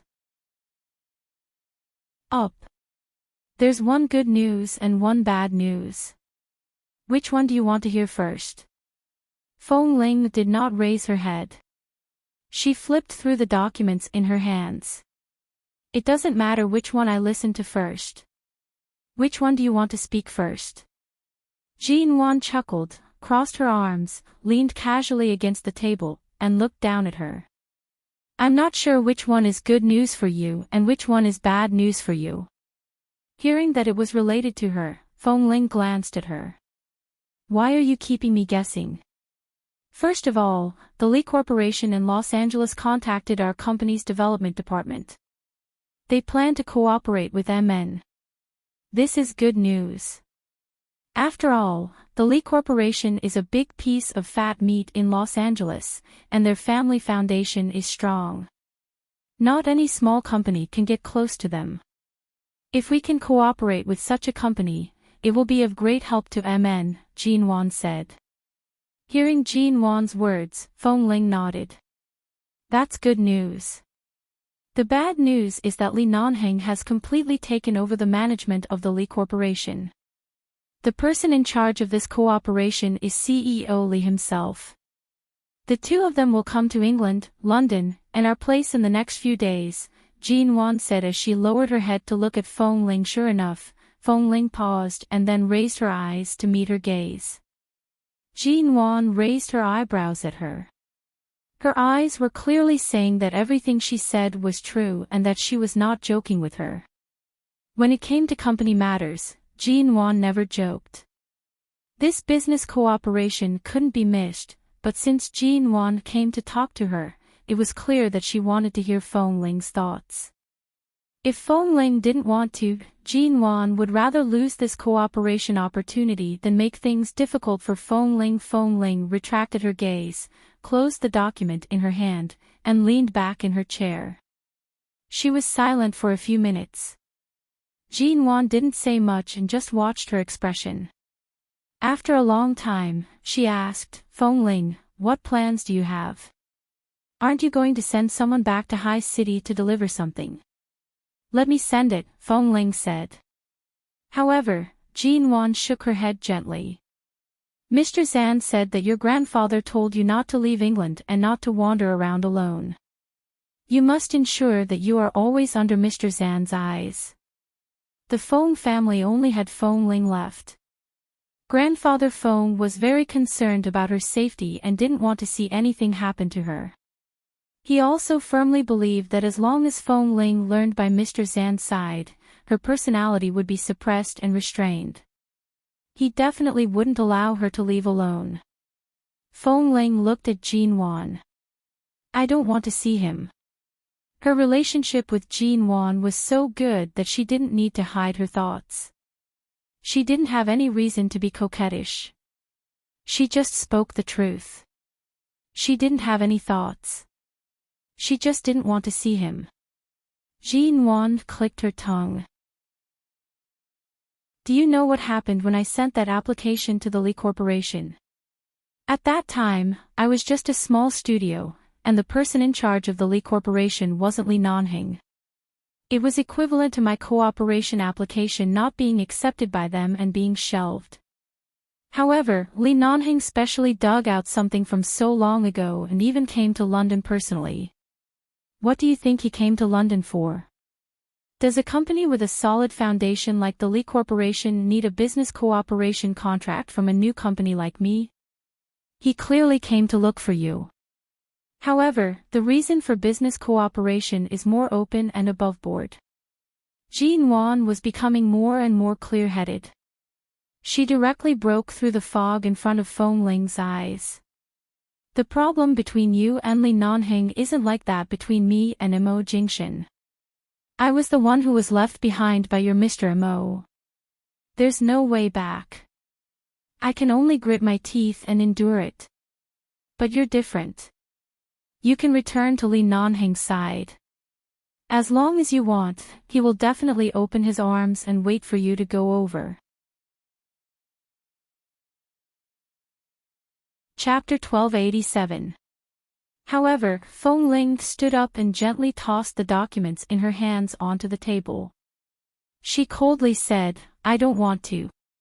With that, she turned to leave. Jean Wan also walked out. As she walked by her side, she said, if you really don't want to see her, then don't. I can also respect your decision regarding the cooperation. You can talk about the business cooperation as you want.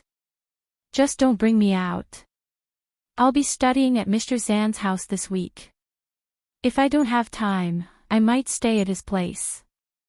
After all, he has a lot of rooms. It's convenient for me to have a bedroom. Seeing Feng Ling's determination, Jean Wan understood her thoughts and nodded. All right then. 2 days later, Lee Nanhing arrived but found nothing. No matter what the occasion was, Feng Ling did not appear at all, nor did she come out with Jean Wan. He looked for opportunities to wait for several days but did not see her. In the end, before he was about to sign the cooperation contract with MN Group, Lee Nanhing stood in Jean Wan's office and expressionlessly tossed a stack of contracts on her desk. He asked coldly, where is she? Jean Wan sat behind the desk and looked at him calmly. She bluntly said, she doesn't want to see you. She took a few days off from me and didn't come to the company. Lee Nanhing coldly glanced at her. CEOG, you're so blunt now.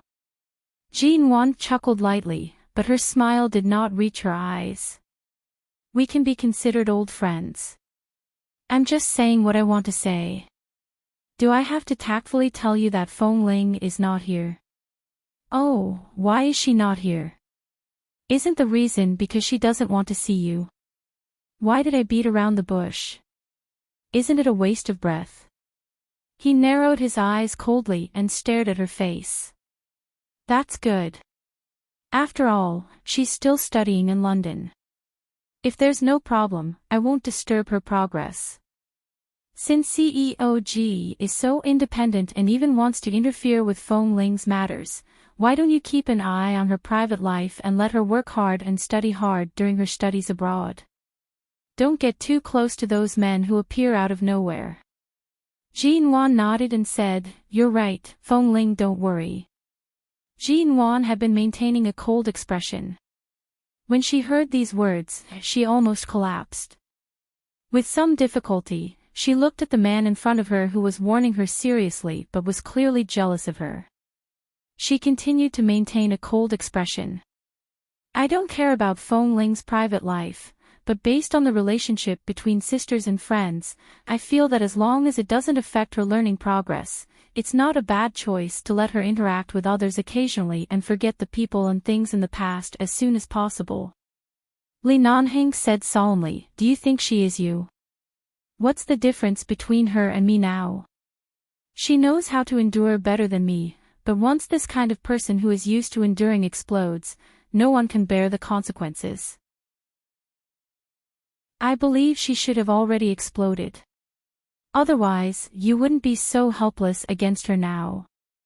Jean Wan was no longer pretending to be cold but really indifferent. A layer of frost appeared between Li Nanheng's cold brows, but he did not explain anything. He only said, "Since she is with you now, you should keep an eye on her. You know what I mean. Don't mess around and harm others and yourself. Her mind can't hold more things. If you dare to randomly send people to her, in the end, she will be filled with self-blame and guilt, or if she can't leave some unnecessary circles, she will become a psychological burden. Jean Wan, when my temper is bad, I won't give Mo Jingshan face." Originally, Jean Wan had always been joking.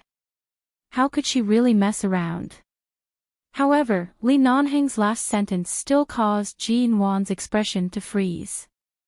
"Whether you give Mo Jingshan face or not, what does it have to do with me?"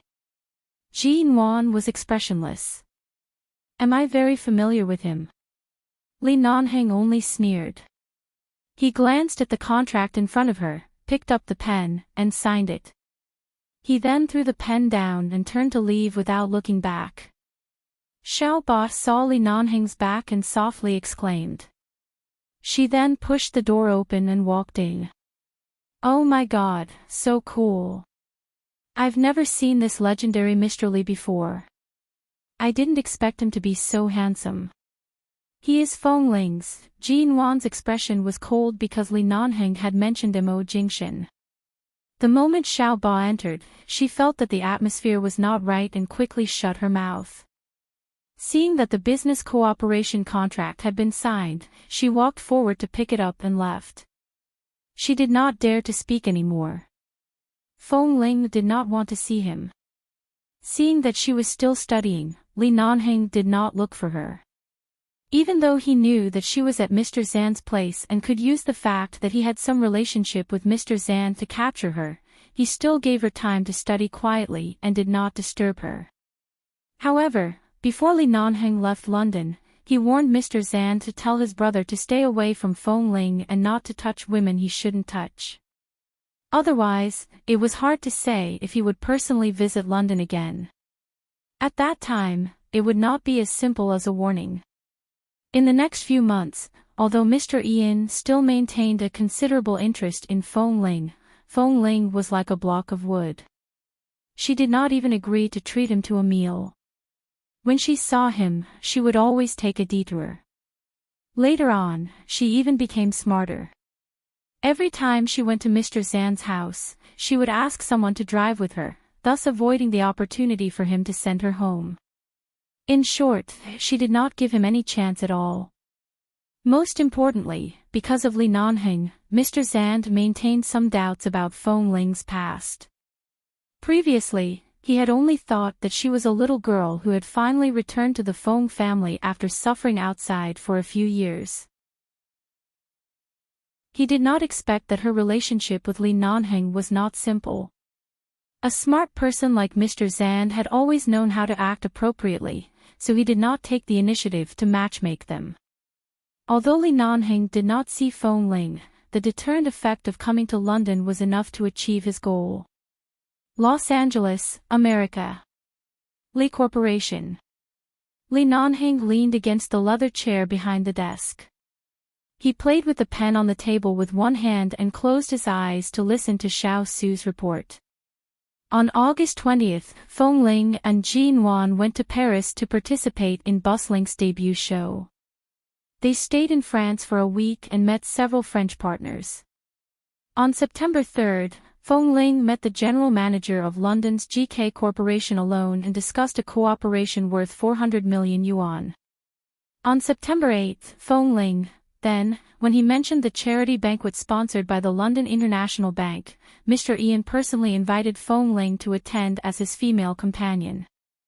Xiao Su looked at the report below and paused for a moment. He raised his eyes to look at Li Nanheng, who was calm and composed, as though he was sure that Feng Ling would not attend. On September 15, Fong Ling attended the charity banquet as Mr. Ian's female companion. The London business media recognized her as Mr. Ian's girlfriend. Li Nanhing abruptly opened his eyes. Li ha miscalculated. Now that little Fong Ling has studied in England for a year, he can officially go snatch a wife. Chapter 1288. London, MN Group. Fong Ling had been studying in England for a year, and the progress of her studies had almost been completed. According to grandfather Feng's wishes, he planned to let her return to America soon and return to the Fong family, which was currently in New York, to take over several businesses under the Fong Corporation's name. He wanted her to gradually adapt to being independent. This way, her future path would be more perfect and she would be able to apply what she had learned. However, there were still some unfinished matters that she had not finished, so she was not in a hurry to leave. She was used to helping Jean Wan and returning home after she was done. As soon as she walked out, she saw the blue Bugatti parked there. It had been so long. Even though she had not been in Mr. Ian's car many times, she could recognize it at a glance. It had only been a day since she went to the charity dinner as his female companion. Fong Ling thought that she could always live in peace with this Mr. Ian. She had always been wary of such a shrewd man and had never really wanted to approach him. Perhaps because he knew that she was leaving England recently, this Mr. Ian seemed to have suddenly changed his way of pursuing her. In the past, he only appeared occasionally, but because he could not get a response from her, he had never put down his pride to do anything. Recently, he had appeared more frequently. He either asked her to be his female companion or said that he had a gathering at his villa in the suburbs of London. He invited her to go with him, and there were all kinds of invitations. His proactive attitude was obvious. He had changed from the initial reserved and steady way of pursuing her to a more obvious way of pursuing her. However, from beginning to end, Fong Ling only agreed to the dinner party. The reason was actually because of Mr. Zan's concern, which was why she agreed to go.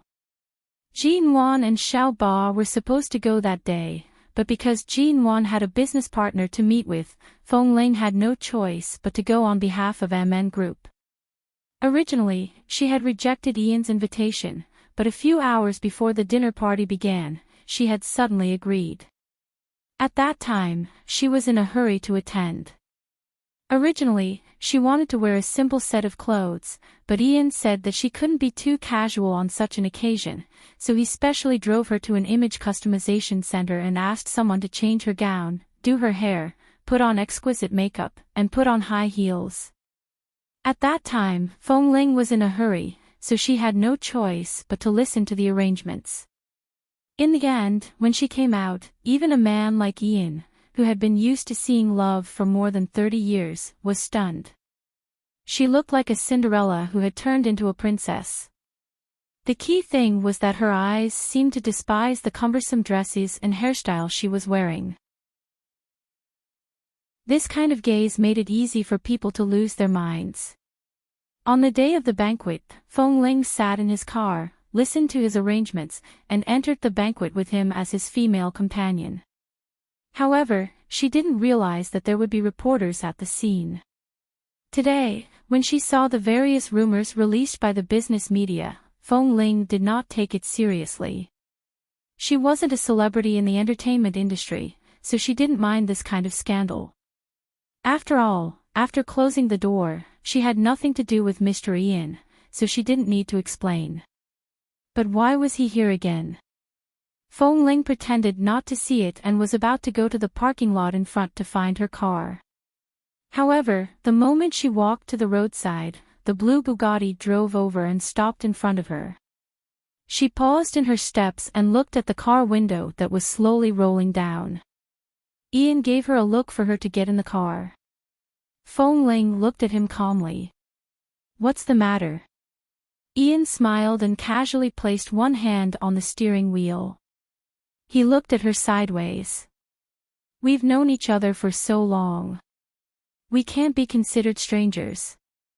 You know my situation pretty well. Even if you don't want to be my girlfriend, you shouldn't be so wary. It's not like you'll lose a piece of meat if you get in my car. I won't lose any meat, but there's no need, Feng Ling said bluntly. She had always been the kind of person who didn't like to cause trouble for herself. She knew that it was impossible for her to like him, so she never gave them any chance to get close to each other. The dinner party the night before yesterday was just a special case. At that time, she had only gone to the London International Bank on Jean Wan's behalf, but it didn't mean that she had given Ian face. Yes, yes, yes. Yes, there's no need. Ian reached out to open the front passenger seat door. I'll take you to see something. After seeing it, we'll leave. I won't hold you back. Feng Ling did not move. You're about to return to America. What else can I do? Seeing that she was stubborn, Ian's eyes seemed to be helpless. Miss Feng, give me some face. After all, I've always treated you well. No matter what, we're friends. You can't be so heartless and cold to friends. Feng Ling glanced at the time and then at him. What are you bringing me to see? Get in the car. I'll show you. You'll know. Don't say that I've never had any ill intentions towards you. Even if I did, I'm afraid I wouldn't be able to defeat you. Get in the car in peace. Ian smiled. There was a trace of impatience in Feng Ling's eyes. She hated dealing with these feelings that exceeded her expectations, but she did not hate Ian very much. This man was very smart and gentlemanly. He would not do anything to annoy her and would always stop at the right time. She opened the car door and sat in. As she fastened her seatbelt, she asked lightly, "Where to? How far? How long?" "Very close. Half an hour." She raised her head to look out of the car window and suddenly said these words. Ian understood what she meant by giving him only half an hour. Perhaps because he was in a high position, he had been pestered by those passionate women for a long time, and his feelings for them were very indifferent. However, Feng Ling, who hid all the thorns in her body and coldly forbade anyone from approaching, became his favorite. She gradually became a cinnabar mole in his heart. Gradually, he was unwilling to maintain such a distant relationship. He still wanted to conquer her. However, it was difficult for him to do it. He couldn't do it if it was cold, hot, or close. Perhaps, he could only attack her heart, bit by bit, slowly. Ian drove the car to the London International Bank building. This building was 70 stories tall. It was considered above average among the various high-rise buildings in London. There was a very wide and huge rooftop above it. After getting out of the car, Ian gestured for her to follow him.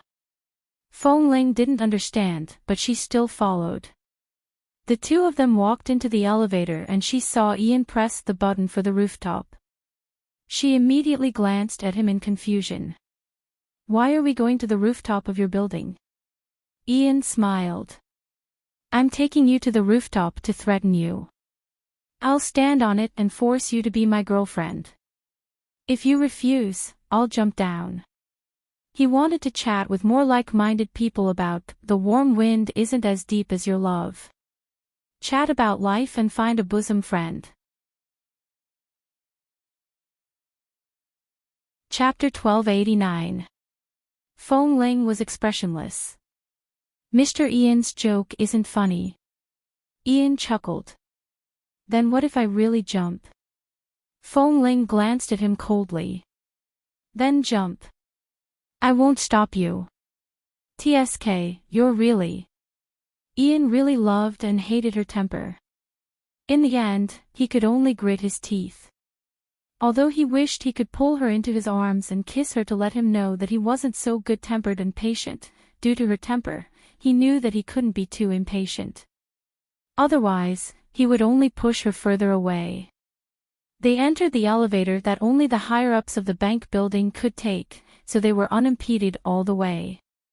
They didn't stop in the middle of the 70th floor and went straight to the top. After the elevator arrived, Ian looked at Fong Ling with a faint smile and reached out to invite her in. Fong Ling didn't understand and walked out. After stepping out of the elevator, she saw that there was a small staircase about 10 floors up to the rooftop. She walked over. The moment he walked up the stairs to the rooftop, he saw that the empty space in the middle of the rooftop, which was nearly 1,000 square meters, was covered with red roses. They were not petals, but fresh red roses. In the middle, there was also a huge heart made of white roses. Fong Ling paused in her tracks. Ian walked behind her. I know this method looks a little tacky, but according to my observation, your experience and everything about you are very simple. I don't know if this tacky way of expressing myself can enter your eyes, but at least I'm sincere. If I can get even a little bit of your heart, I'm willing to pave the entire street with flowers. Fong Ling, Ian walked up to her and lowered his eyes to look at her silent expression. I've invited you so many times, but you refuse to have a meal with me. Since you're here today, why don't you have dinner here alone? Fong Ling turned to look at him. Mr. Ian, I think I should tell you, don't say anything. He reached out and held her wrist. When Fong Ling subconsciously wanted to pull her hand out, he looked at her firmly. At least, before you return to America, I have to leave something in your heart. Even if it's just a little trace, at least when I chase you to America, I still have a reason to see you. Fong Ling was led into the large rose field in front of them. She stepped on a small path in the middle until she saw an exquisite table. At this moment, Ian pressed a secret bell on the table. Immediately, someone brought up exquisite and luxurious carved candles and various exquisite dishes from various countries and placed them on the table one by one. After the table was filled, Ian gestured for them to leave. When there were only the two of them left, he walked over and pulled out a chair, gesturing for her to sit down. All the pursuits Fong Ling had experienced were Li Nanheng's pure straight man style of I like you, I want you. That man had never even given her a decent flower, let alone a rose-paved road and a candlelight dinner. In her impression, Li Nanheng had only given her a small wooden hut in the jungle, but it was later burned down. As for his other temptations and pursuits, they were all simple liking. At that time, Chen Beiqing only gave her a bouquet of flowers every day, but she rejected them all. She didn't even look at them. She didn't have much experience when it came to relationships, so even though the scene looked very tacky, it was her first time. Seeing that Fong Ling didn't move, Ian turned around and pressed down on her shoulder, pressing her to sit on the chair. Since you're already here, give me some face. If you leave now, all the employees in this building will see me. You have to leave me some face. Fong Ling didn't say anything. She just sat there, looking at the candles on the table, and then at the nearly 1,000 square meters of roses under her feet. Needless to say, these flowers were very expensive, not to mention there were so many of them.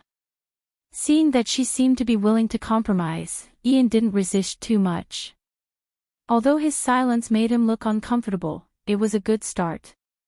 He smiled and sat opposite her. After cutting the medium-well steak that had just been served, he pushed the steak in front of her and took the untouched plate in front of her to his side. He patiently cut it. Fong Ling watched his movements. Mr. Ian, I really don't know how to respond to your great kindness, but you should know my attitude very well. Even if I don't say it, you know it. I know. Ian patiently cut the steak. But after all, you're still single. I have the right to pursue you. I didn't think that I could win your heart today, but there's a saying in China that sincerity can split open metal and stone. After a long time, I'll find a breakthrough for you one day. Fong Ling did not eat the steak in front of her. She glanced at the wine glass by the side, which had already been poured with red wine. She picked up the wine glass and shook it in her hand. She chuckled. If my life hadn't changed so much from the age of 1, perhaps I would have experienced this many years ago. Flowers, red wine, a life so luxurious that I don't have to worry about food and clothes, beautiful gowns, expensive shoes. Unfortunately, Mr. Ian, you don't know much about my past, she said softly. She said softly, although I am indeed the daughter of the Fong family in the United States, in my eyes, any rose here is enough for me to have a full meal. I am also very touched by such a luxurious and high-profile way, but at the same time, I feel sorry for you. These are not suitable for me. Please don't do it again. Ian paused in cutting the steak and looked up at her. He saw that Fong Ling only took a sip of red wine after speaking and had no intention of eating. Vincent said something about you, but he clearly doesn't know much. Ian put down the knife and fork in his hand, picked up a wet towel, and wiped his hands. Do you mind telling me about your past? Fong Ling curved her lips. There's nothing to say. If you're unwilling to tell me, it means that you don't intend to open your heart to me. Ian looked at her with emotion. What kind of method do I have to use to pry open your heart? How can I see what's in your world? How can a girl like you reject me so completely? Even if you're playing hard to get, you've never done it before. Fong Ling smiled lightly and took another sip of red wine. After all, this was the rooftop. It was autumn and the wind seemed to be blowing. She didn't know where the wind came from, but the hair behind her shoulders was somewhat messy and tangled around her neck. I want to talk about the warm wind isn't as deep as your love with more like-minded people. Talk about life, find a bosom friend. Chapter 1290. I heard from Miss G that your alcohol tolerance isn't very good, Ian reminded her softly when he saw that she was only drinking. Fong Ling curved her lips lightly. It's just a glass of red wine. It's fine. I definitely won't drink any more. Fong Ling had been in England for a year and had always been well behaved. She couldn't say that she didn't drink at all, but at least she had never drunk too much. Even in some business meetings, even when she had to drink with others, she had always remembered her alcohol tolerance and never lost her composure. It was said that the more sober one was, the less one could immerse oneself in one's senses. Fong Ling had been knocked by fate to the point that she had no choice but to be too sober. She had even come to England in this state, so she had to keep herself on the edge of rationality at all times. She could not slack off at all. The rooftop was very quiet. Fong Ling did not speak much. Throughout the entire process, Ian would occasionally talk about what he had seen recently. Fong Ling would occasionally be silent and smile politely, but it was clear that she was just being polite. She didn't like him. It was obvious that she didn't like him.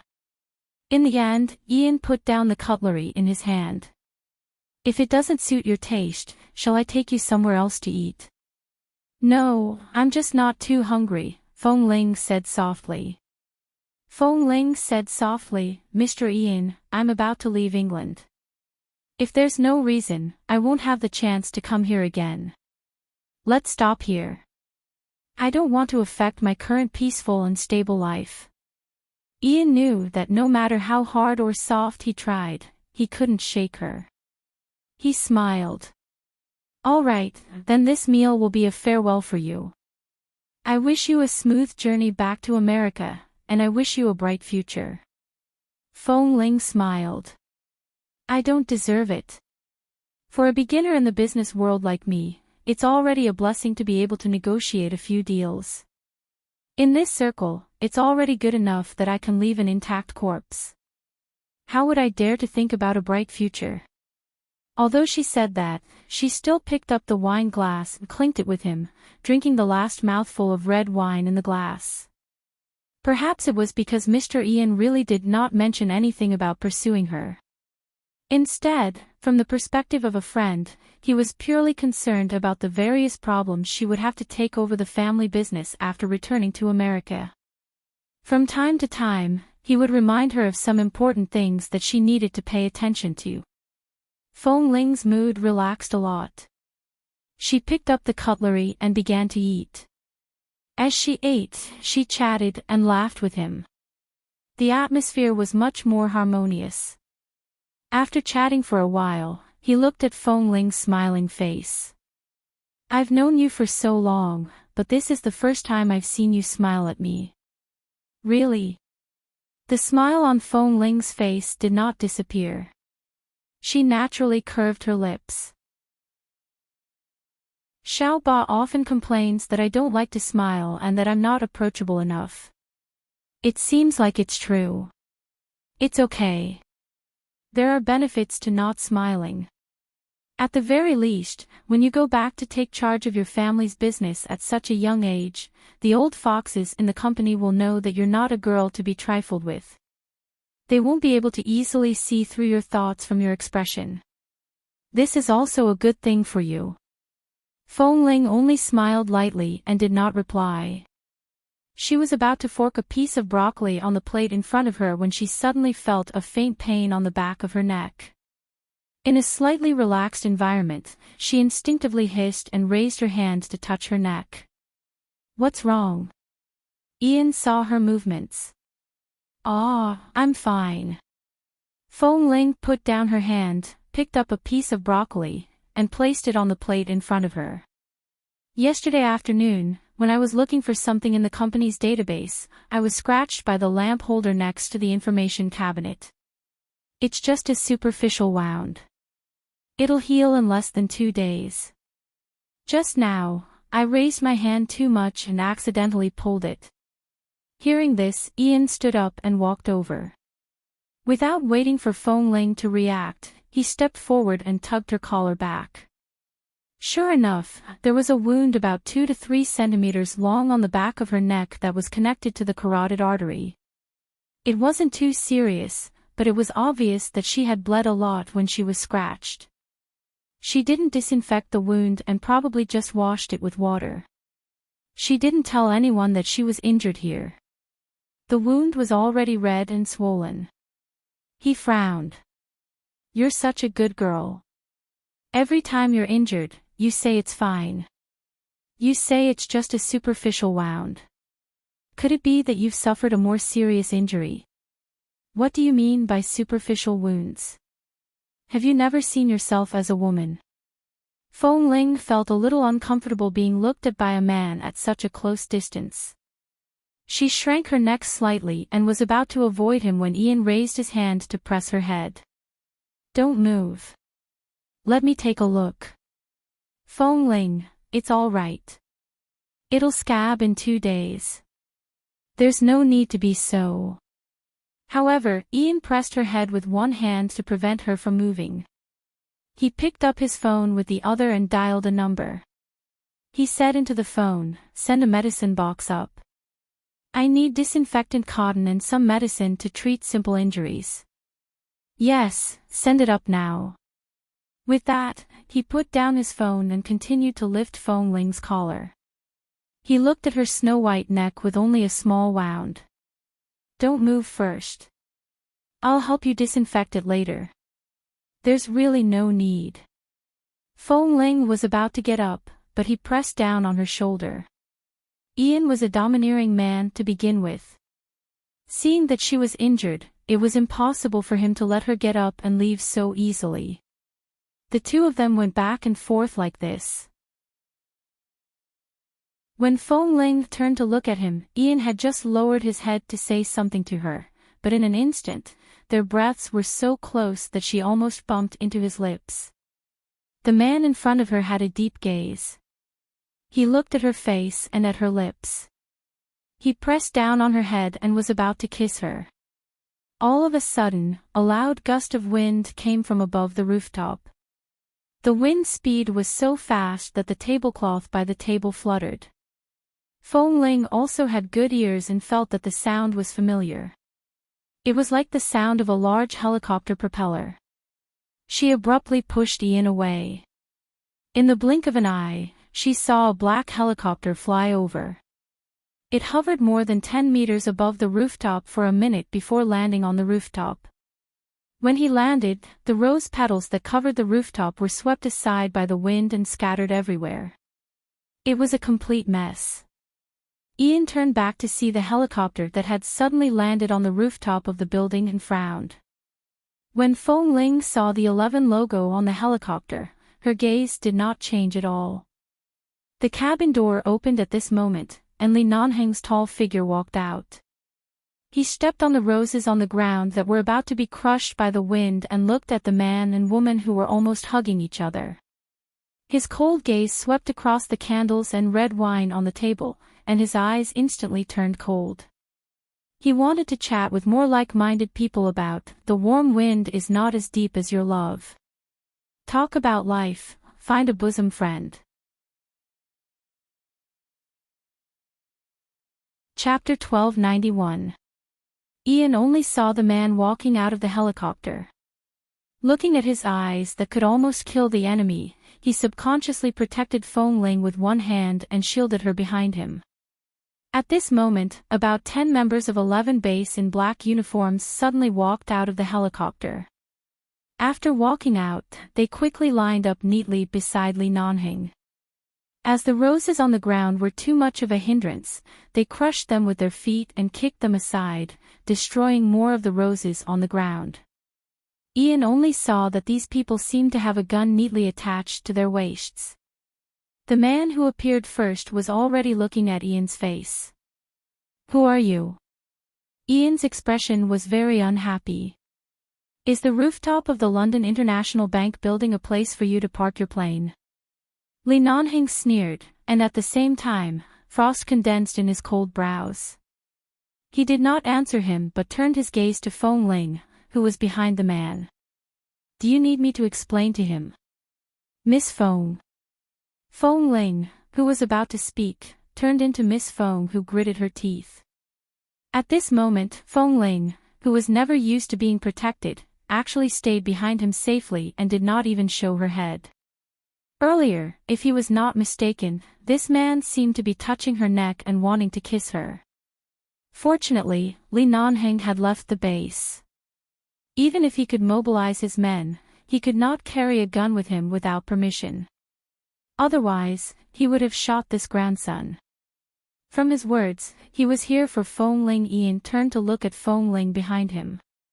Feng Ling didn't expect Li Nanheng to suddenly appear here. Although she didn't want to see him, she couldn't drag Mr. Ian into this. She nodded apologetically to Mr. Ian. "I'm sorry, they're here for me." "Who are these people?" Ian felt that their background was not small, especially since this group of people could openly and legally hold guns. They were definitely not small characters. 11 Base in Los Angeles, United States. "Have you heard of it?"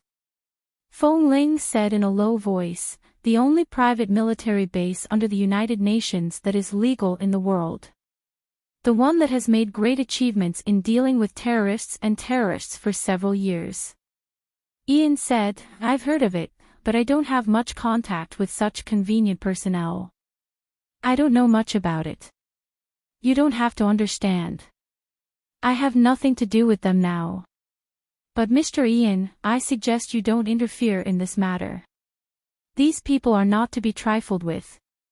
Don't bring trouble to yourself." They. It was obvious that Ian was not worried about himself, but her. "I'm fine, they won't do anything to me." Feng Ling didn't want to mention that she used to be a member of 11 Base.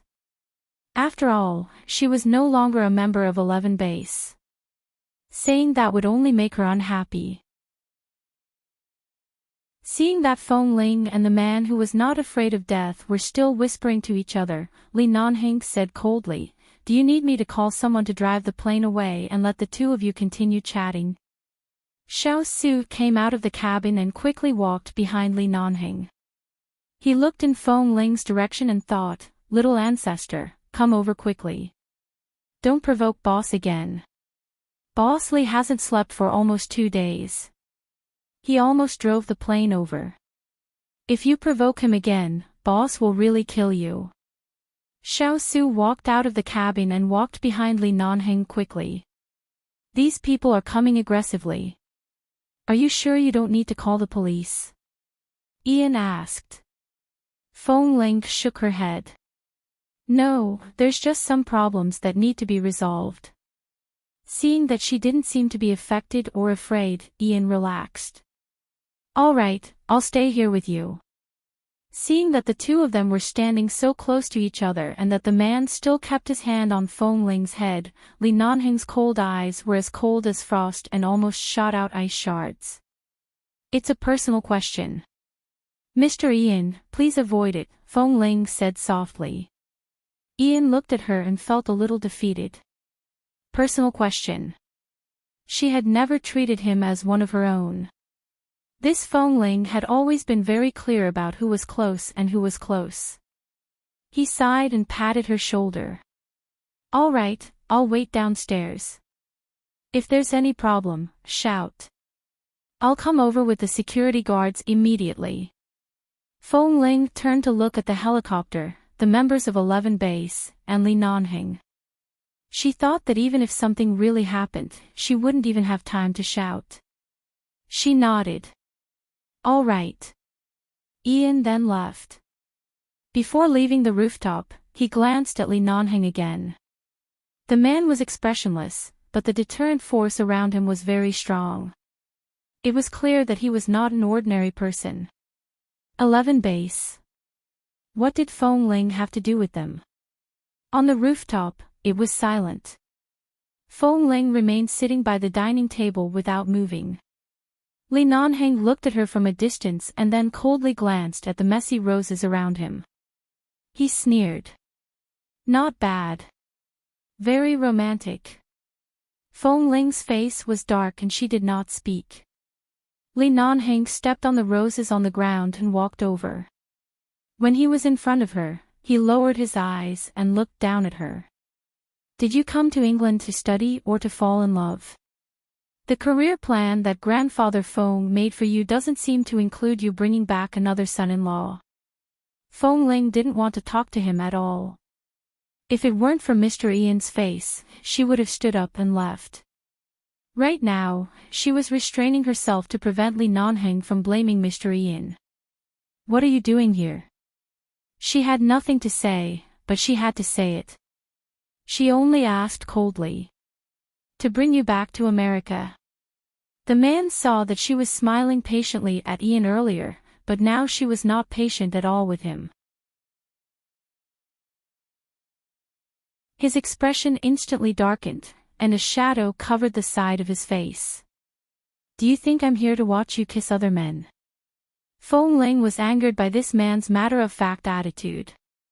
First of all, I'm going back to the United States. I'll book a plane ticket myself. Even if I go back, I'll go back to New York, not Los Angeles. I'm not on the same path as you. Besides, it has nothing to do with you. Aren't you being too nosy? This is the International Building of the Bank of London, not the empty square of your 11 Base. Please have some sense of propriety. Don't think that the entire world is under your Li family's feet. Li Nanheng was speechless. Don't you think that the entire world is under your Li family's feet?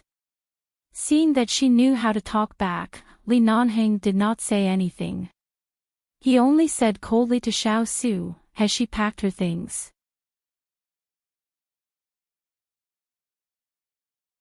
Chapter 1292. Xiao Su replied cautiously from behind, I've already asked someone to pack up. All the luggage is here, and the passport and other things have been found. What things? Whose luggage? Whose passport? Mine. Feng Ling's eyelids twitched. Yours. Li Nanheng glanced at her indifferently and turned to leave. Seeing that he was about to return to the helicopter, Feng Ling gritted her teeth and abruptly stood up to follow him. Why are you touching my things? Li Nanheng, do you still have any respect for the law? How can you touch my things? Don't you know what respect is? The man didn't even look back. When he reached the cabin door, he coldly said without looking back, "If I didn't respect you enough, I wouldn't have let you hide from me in England for a whole year. Now that your study in England has ended, there's no need to delay. I'll take you back to the United States. Is there a problem?" With that, he went in. Feng Ling stood on the rooftop and didn't move, just looking at the helicopter. Xiao Su looked at the situation and felt that Boss Li was not easy to deal with.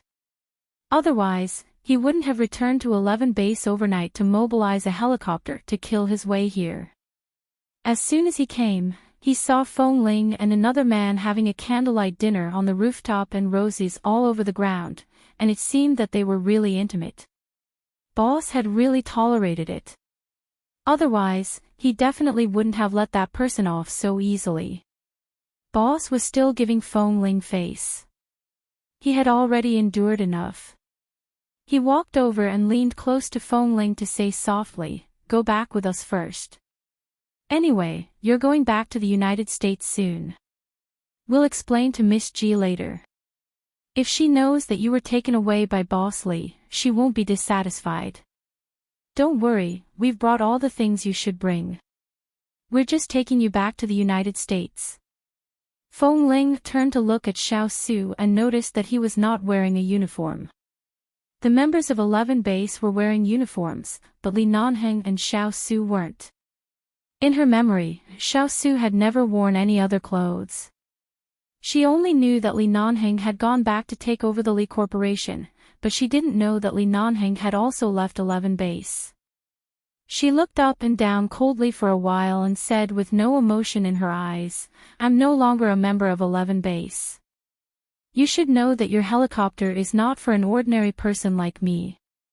If you want to help me bring back other things, you can take them back. Please give me my passport. I'll fly back myself." "Oh, little ancestor, don't make trouble. Boss Li is not a member of 11 Base now, but he can still mobilize the members and helicopters of the base. Don't be angry. Come back with us, aw." Xiao Su sighed. Feng Ling's eyelids twitched. She abruptly turned to look at him. "What did you say?" Xiao Su paused. "I mean, Boss Li is not a member of 11 Base now. After you left, he also resigned from the management position in 11 Base. He can't go back like you." Feng Ling looked at Xiao Su for a while and did not speak. "Boss has never given up on you. He knows everything about you in England. He also knows that you have been angry with him, so he didn't come to look for you and let you study here peacefully. In fact, Boss is suffering more than anyone else." Xiao Su sighed. This time, Boss suddenly returned to the base to mobilize the helicopter. He has to come over as soon as possible. Feng is in charge of the base now. The helicopter can be mobilized, but Boss can't legally hold a gun now, so he has to send a few members to follow him to prevent anything from going wrong. For you, Boss has risked his life again and again. He can't carry any weapons on him, but he took the risk to drive the base's plane here. This time, he hasn't slept for almost 2 days, but as soon as he arrived, he saw you." Feng Ling glanced at him coldly, and Feng immediately shut his mouth. Then he looked at her with a gaze that could only be understood but not expressed in words, meaning that she should at least obediently get on the plane now. In order to stop things from getting out of hand, she should quickly follow him back to the United States. Seeing that Feng Ling still did not move, Xiao Su simply reached out to pull her arm. "Feng Ling, Miss Feng, little ancestor Feng, baby Feng, I know you and Boss have been in a cold war for a long time. Both of you have bad tempers, but can you?" Feng Ling wanted to say that it was not a cold war, but a breakup. But before she could speak, Xiao Su had already dragged her to the cabin door. Feng Ling turned around and noticed that the members of 11 Base who came with her were all unfamiliar faces. It was probably because Li Nanheng didn't want her to be too embarrassed, so he didn't mobilize any acquaintances. The only acquaintance who came with her was Xiao Su, who knew everything about her. She was silent for a moment and was brought onto the plane by Xiao Su. This plane was very big. It was even bigger than the helicopter she had taken on missions in the past. The space inside was also very spacious. After more than 10 people entered, it didn't feel crowded at all. The main reason was that those people were very restrained in front of the former boss and the former outstanding sniper of the base. All of them sat upright and did not say a word. Facing this atmosphere, Feng Ling was a little helpless.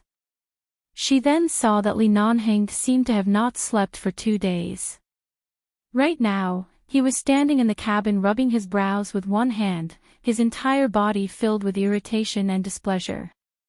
She looked at the destroyed roses outside and glanced at Mr. Ian, who was walking up the stairs.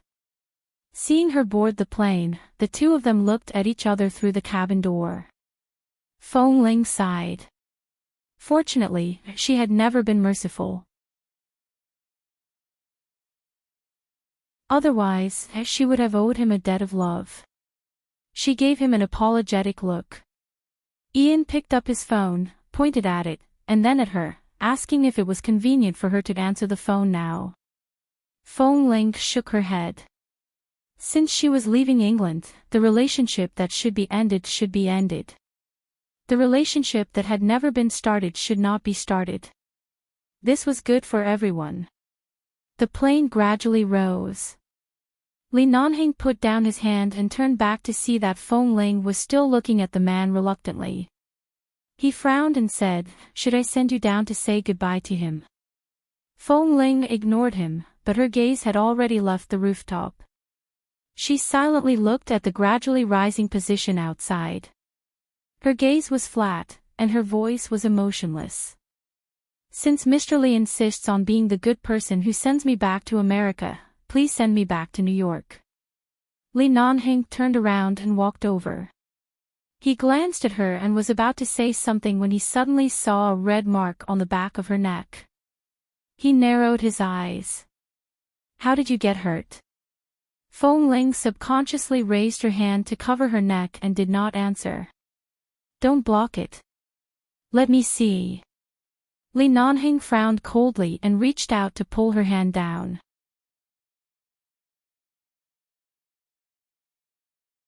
Chapter 1293. Feng Ling turned her body to avoid his hand. Her eyes were indifferent. "It's just a small wound accidentally scratched on the lampstand. Mr. Li, you don't have to worry about it. You just need to send me back to New York." Li Nanheng paused and his hand hovered in the air. He looked at her for a moment but did not put his hand down. Instead, he suddenly grabbed her shoulder and pressed her down on the sofa closest to the cabin door. When Feng Ling was about to break free, he pressed her legs down and pressed her shoulders to prevent her from moving. At the same time, he turned back and coldly ordered the 10 base members behind him, "Turn around. Without my order, don't turn back." "Yes." The 10 base members, who were already very embarrassed, quickly turned around. "What are you doing?" Feng Ling was alarmed by the man's words and actions. She struggled hard, but was still firmly held down by the man's pair of iron-like hands. Then her collar was quickly flipped open, and the wound, which was not too serious but was still very red, was completely exposed to the man. "Why are you like this?" The man took a look and confirmed that what she said was true, but he still placed his hand on her neck and stroked the slightly red part of her wound. "When we get there, disinfect it first." "There's no need." If it weren't for his sudden appearance, her neck would have been disinfected by Mr. Ian. Feng Ling was too lazy to speak. She pushed him impatiently again. "Take your hand away." Not only did Li Nanheng not move his hand away, but he also took the opportunity to press her against the sofa. His gaze shifted from her neck to her face. The little woman, who was restrained and pressed against the sofa, had grown a lot of hair. It had already grown past her shoulders. Due to her struggling movements, the soft strands of hair wrapped around her neck. The clear contrast between her black and white hair and the skin on her neck formed a stark contrast. In particular, she used to only wear sportswear. Now, she was wearing a professional outfit that resembled a female office lady. Although it wasn't a dress, it was still quite feminine. However, despite her obvious change in appearance, her eyes were still as cold as ever. The more she struggled, the harder the man pressed her down. The more she moved, the more he could not control his reaction. It couldn't be helped. It had been too long since he last saw her, and it had been too long since he last touched her. But right now, if she were to forcefully kiss him, Feng Ling would probably explode in anger. Li Nanheng's eyes flashed with annoyance because she was moving under him, and he ordered, "Change the route to Los Angeles." Feng Ling immediately stopped struggling. "You promised to send me back to New York. Why are you bringing me to Los Angeles? If you dare to move again, not only will I take you back to Los Angeles, but I will also skin you right here." The man lowered his head and whispered hoarsely in a voice that only she could hear, "You know, Li Nanheng, can do what I say." Xiao Su and the others in the cabin had already turned their backs, but that didn't mean they couldn't hear what was going on behind them. Feng Ling was so angry that her face turned pale. She glared at him fiercely. When Li Nanheng saw that she was so angry that she subconsciously bit her lips, his eyes darkened. God knew how much restraint he needed to not kiss her. She no longer moved but gripped the leather of the sofa tightly with both hands. Her eyes were filled with anger and vaguely fierce. However, her expression, coupled with her feminine appearance, did not have the deterrence she used to have. Instead, she was like an angry little beast, making him want to hug her, stroke her head, and stroke her fur. Li Nanheng really wanted to do this, but just as he was about to hug her, Feng Ling suddenly said, "I won't move. Don't touch me." The man, who was about to reach down to hug her, paused for a moment and lowered his eyes to look at her. He did not speak. Feng Ling looked at him. "I won't move, I won't struggle, and I won't mess with you. Let go of me. When we reach New York, we'll part on good terms." Li Nanheng tightened his chin and said coldly, "Part on good terms." Because of the man's tense voice, Feng Ling subconsciously felt that it was dangerous. She didn't move on the sofa and avoided his eyes. Seeing that she completely rejected him and didn't even want to talk to him, Li Nanheng's cold face darkened. However, Feng Ling's appearance of being pressed on the sofa made it impossible for him to continue like this. Otherwise, it was hard to say what he would do to her. After all, he had been abstinent for so long and had been a vegetarian for nearly 2 years. Even a monk might not be able to endure it. He let go of her and turned back to order Xiao Su, who was not far behind him. "Later, get someone to bring her luggage up and head back to Beauty Poo." "All right, the people we sent have already packed up. When we arrive at the agreed place, we'll stop for a while and move everything up." Li Nanheng's expression was still cold. He turned to look at Feng Ling, who was sitting on the sofa. He saw that she had buttoned her collar again and combed her long hair back. She frowned, looking dissatisfied with being on his helicopter. Helplessness flashed across Li Nanheng's deep eyes. He turned to walk toward her. Seeing him approach again, Feng Ling's entire body instantly raised her guard. She raised her head and looked at him warily. He did not approach her again and just looked at her. Feng Ling stared back at him coldly. The silent stalemate between the two of them made Xiao Su not even dare to breathe. At this moment, the helicopter began to land slowly. Because of the wind outside, the landing was a little bumpy and unstable. Feng Ling withdrew her gaze because of the bumpiness and no longer looked at him. She closed her eyes and patiently waited for the landing. After the helicopter landed, she was about to get up when Li Nanheng's voice rang. Get someone to bring the things up. You don't have to go out and get them yourself. With her skills, once she left the cabin, she would definitely disappear without a trace. Even if he could catch up, it would definitely take some time. There was no need to waste time with her here. Seeing that this last chance to escape had been cut off by him, Feng Ling's hands clenched into fists in her sleeves. When she heard Li Nanheng deliberately say, "In case you accidentally get lost after getting off the plane, I'll have to waste time looking for you," she sneered angrily and turned her head disdainfully, too lazy to explain to him. When someone came over to bring Feng Ling's luggage up, several members of the base in the cabin rushed over to pick it up. In the past, Feng Ling did not have much luggage, but in the year she was in England, she was often dragged by Jin Wan and Xiao Ba to buy things. Especially clothes, which filled the entire wardrobe. As a result, her luggage was now packed into 2 large boxes. It's the end of the month, the old auntie is rolling on the ground, begging for monthly tickets, begging for monthly tickets, begging, monthly, tickets.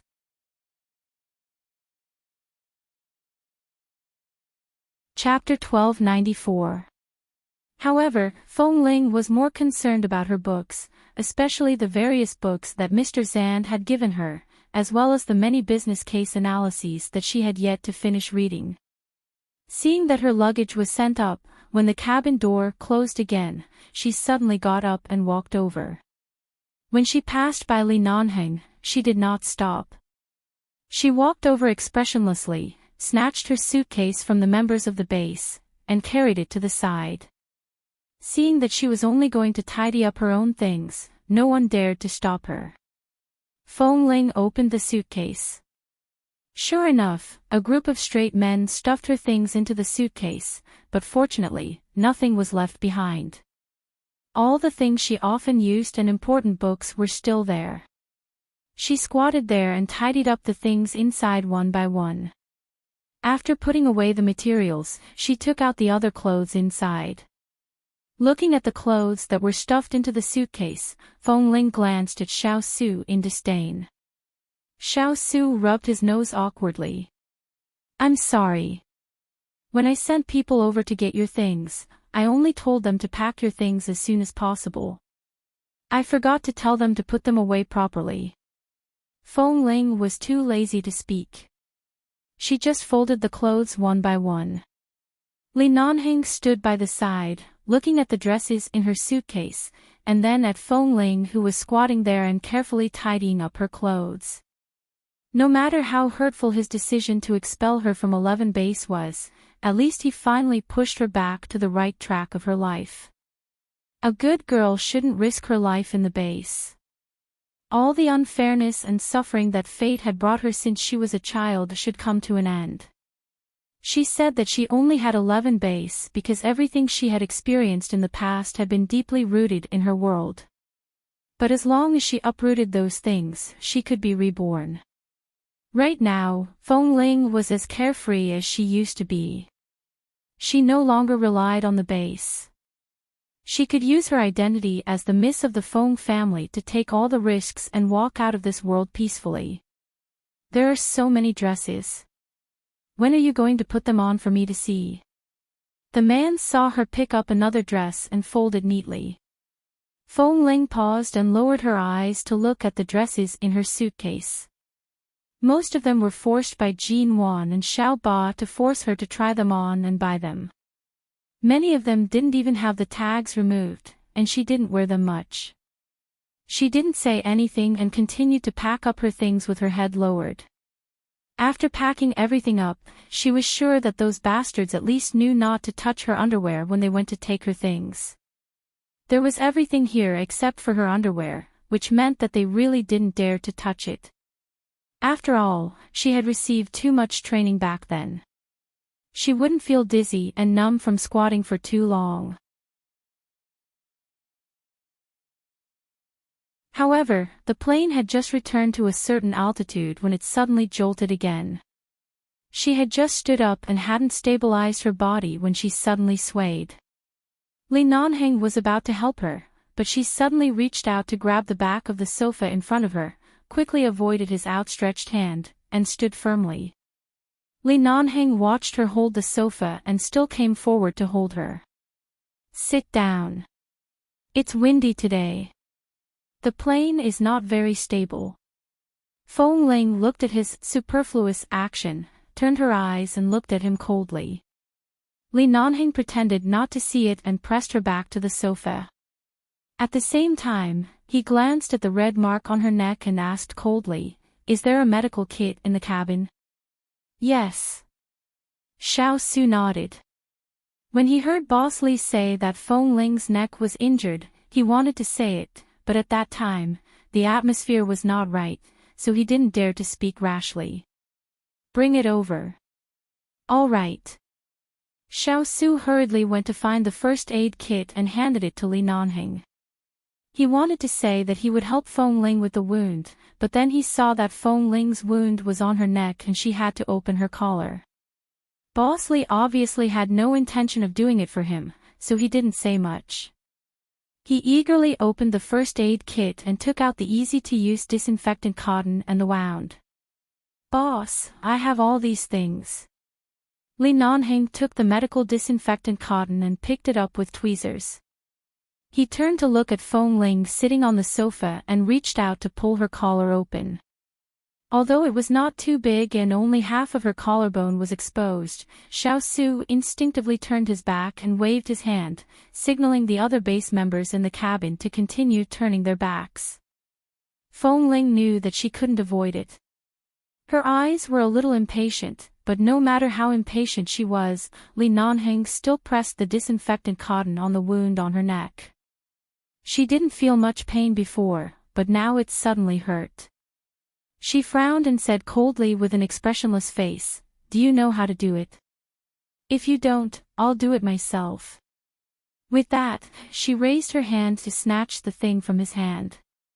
Li Nanheng avoided her hand without a trace and continued to help her clean the slightly red wound.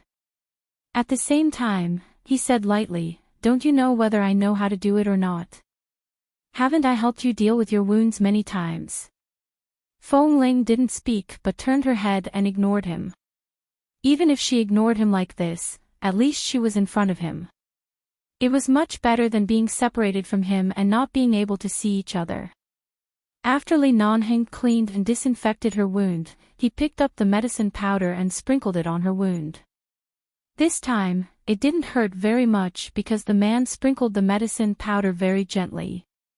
Then he was about to help her apply the gauze when Feng Ling raised her hand to block his hand. "There's no need to apply it. It's not a deep wound."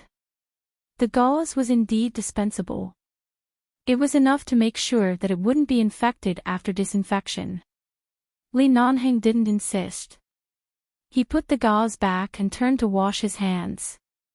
Feng Ling moved her neck and adjusted her collar to cover the red wound that had just been treated. Her ears were filled with the sound of the propellers outside the helicopter cabin.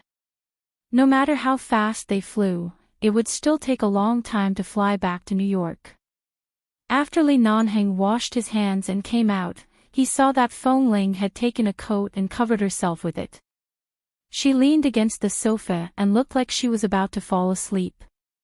Now she had learned how to take care of herself. She knew how to accept when she couldn't resist, and she also knew how to use sleep to kill time. At the same time, she could avoid too much direct contact with him.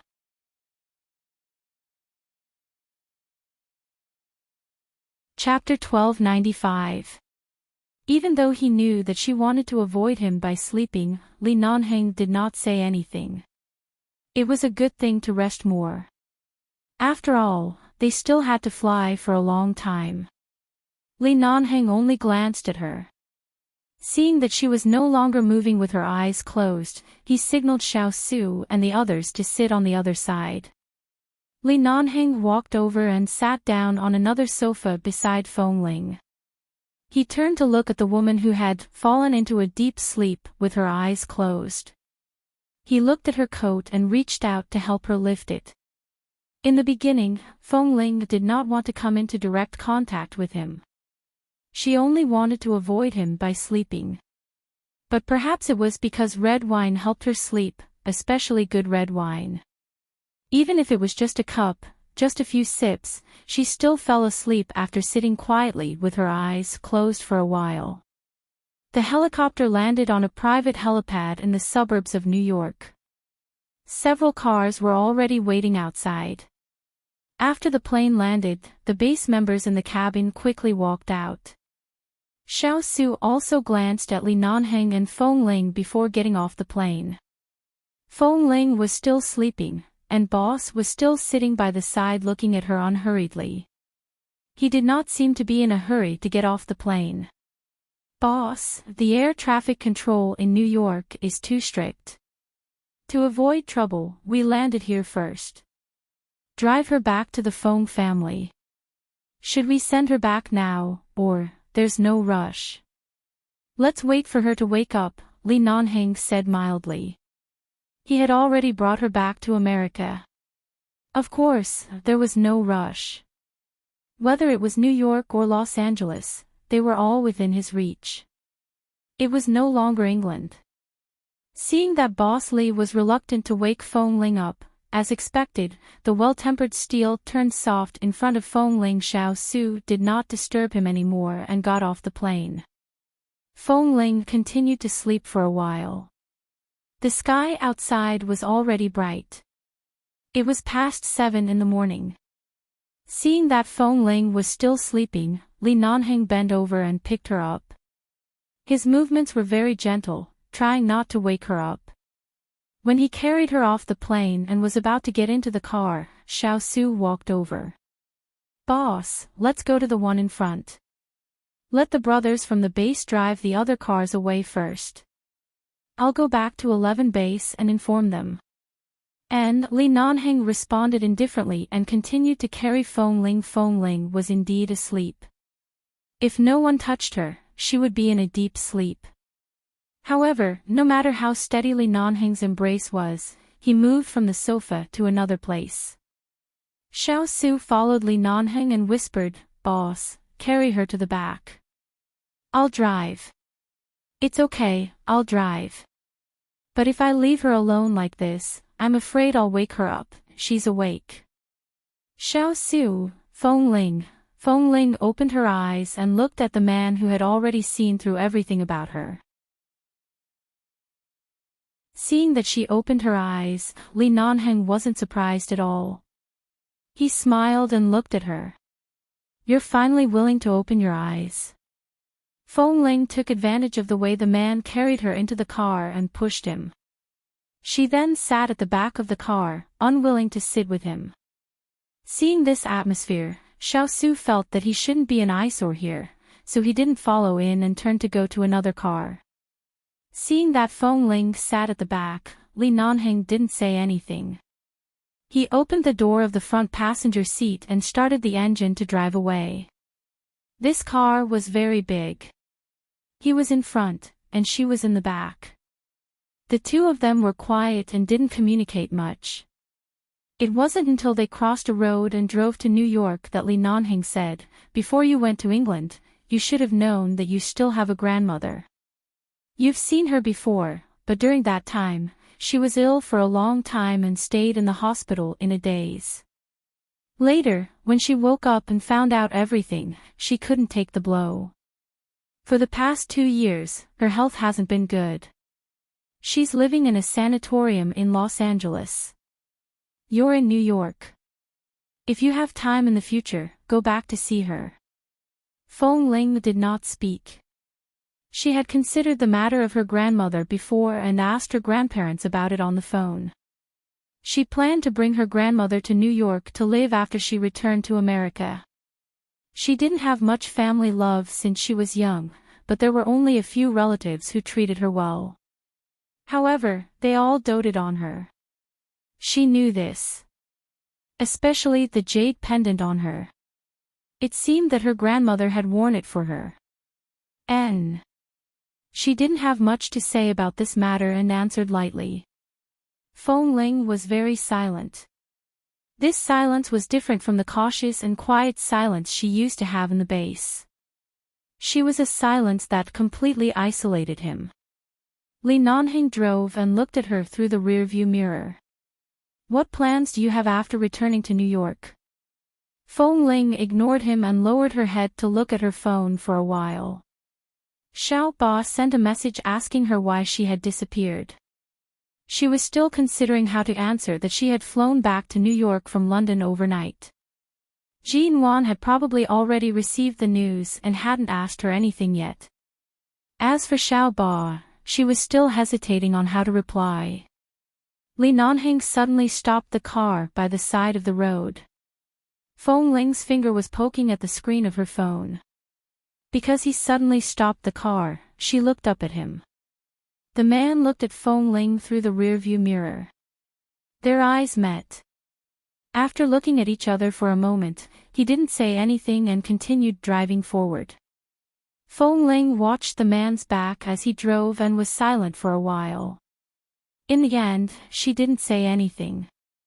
She had already said what she needed to say when he gave her the expulsion document of 11 base. Li Nanhing himself knew the decision he had made back then.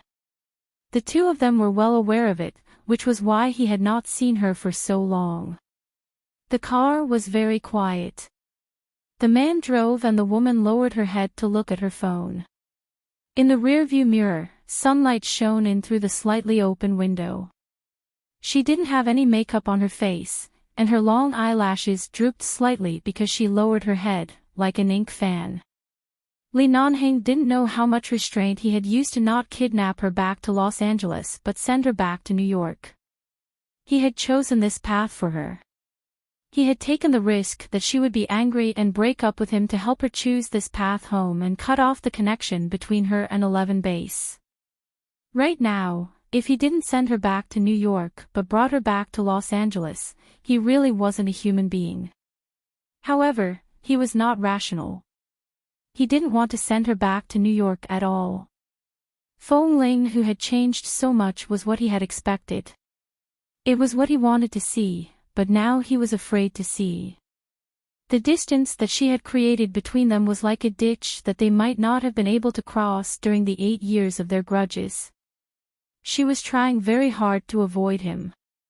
Even though she did not show any excessive anger, she was avoiding him at all times. Her avoidance was very obvious.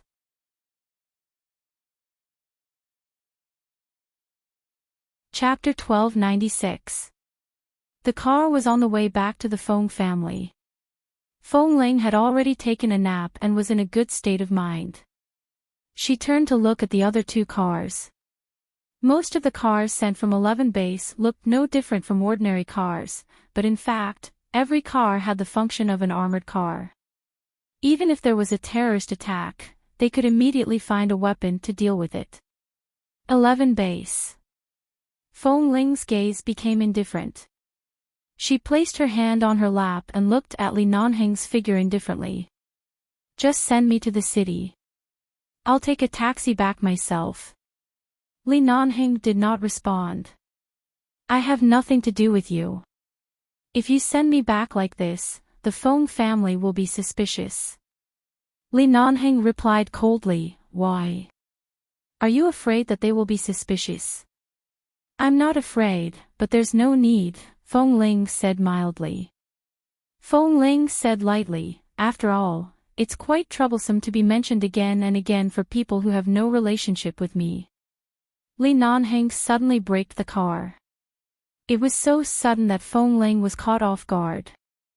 She staggered forward and then abruptly steadied herself and looked up at him. The man's expressionless face looked a little tense. It was clear that he was still angered by her. Feng Ling didn't care if he was angry or not. She just looked at him indifferently. However, the car that had just stopped quickly restarted the engine and abruptly drove toward the other side of the road. The base members in the two cars by the side watched as Boss's car suddenly turned and drove away. They were all stunned and turned to look at Xiao Su in the car. Xiao Su also didn't understand the situation. Didn't boss say that he wouldn't do anything after returning to America and would directly send Feng Ling back to the Feng family safely? But why the hell did boss suddenly change his route?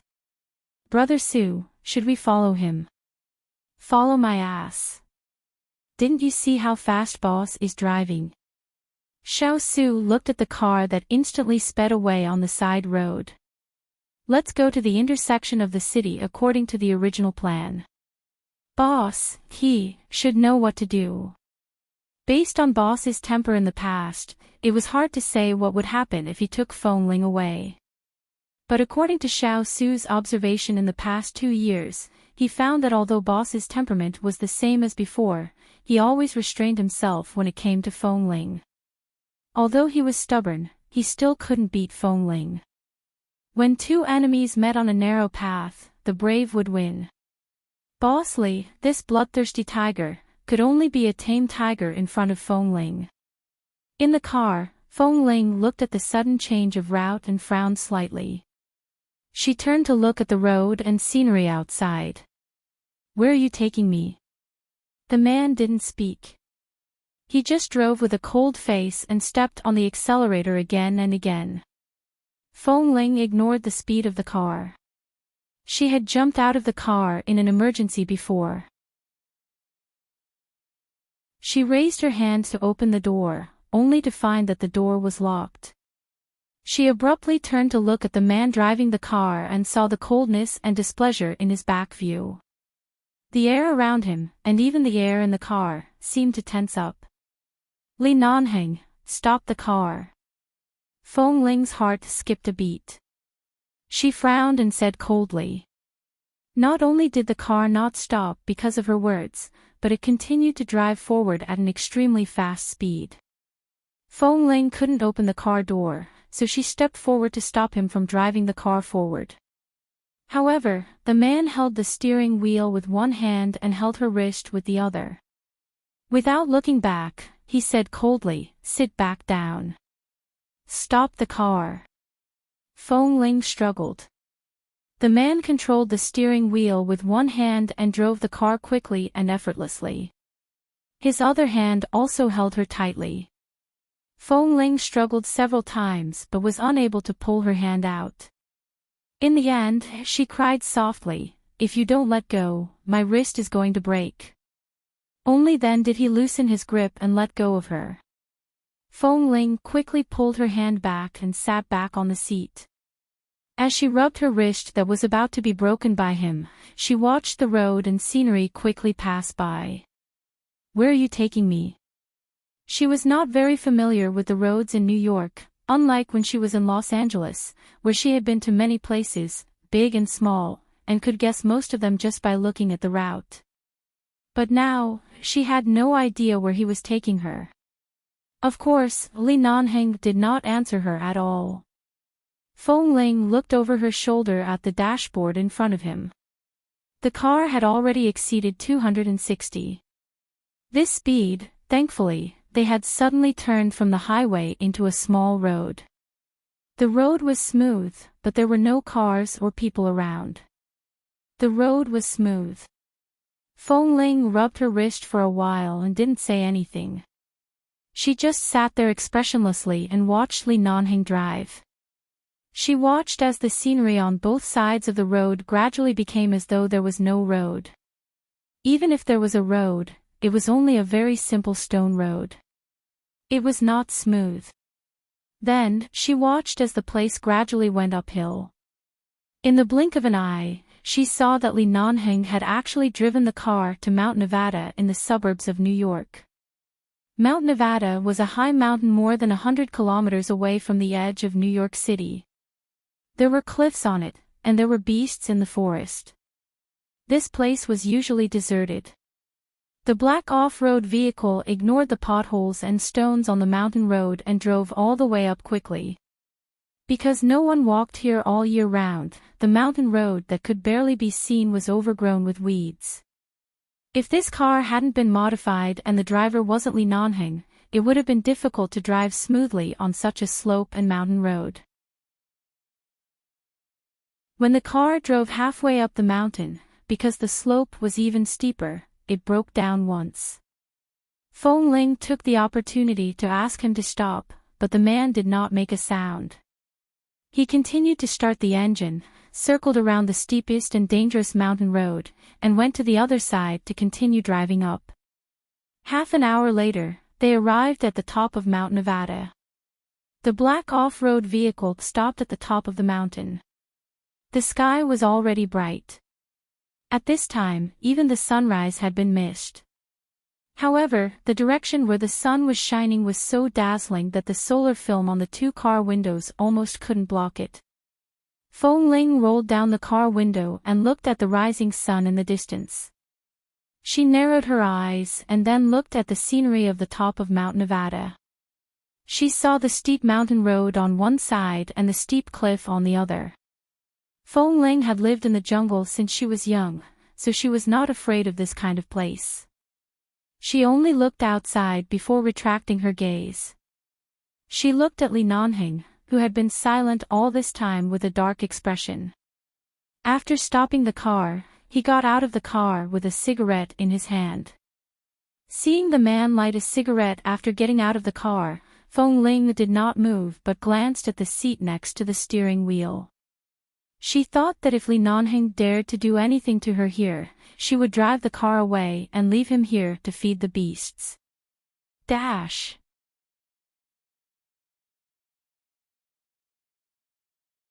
Chapter 1297. The car key was not taken away. It could be seen that Li Nanheng had never been wary of her. Was he really not afraid that she would leave him in such a place?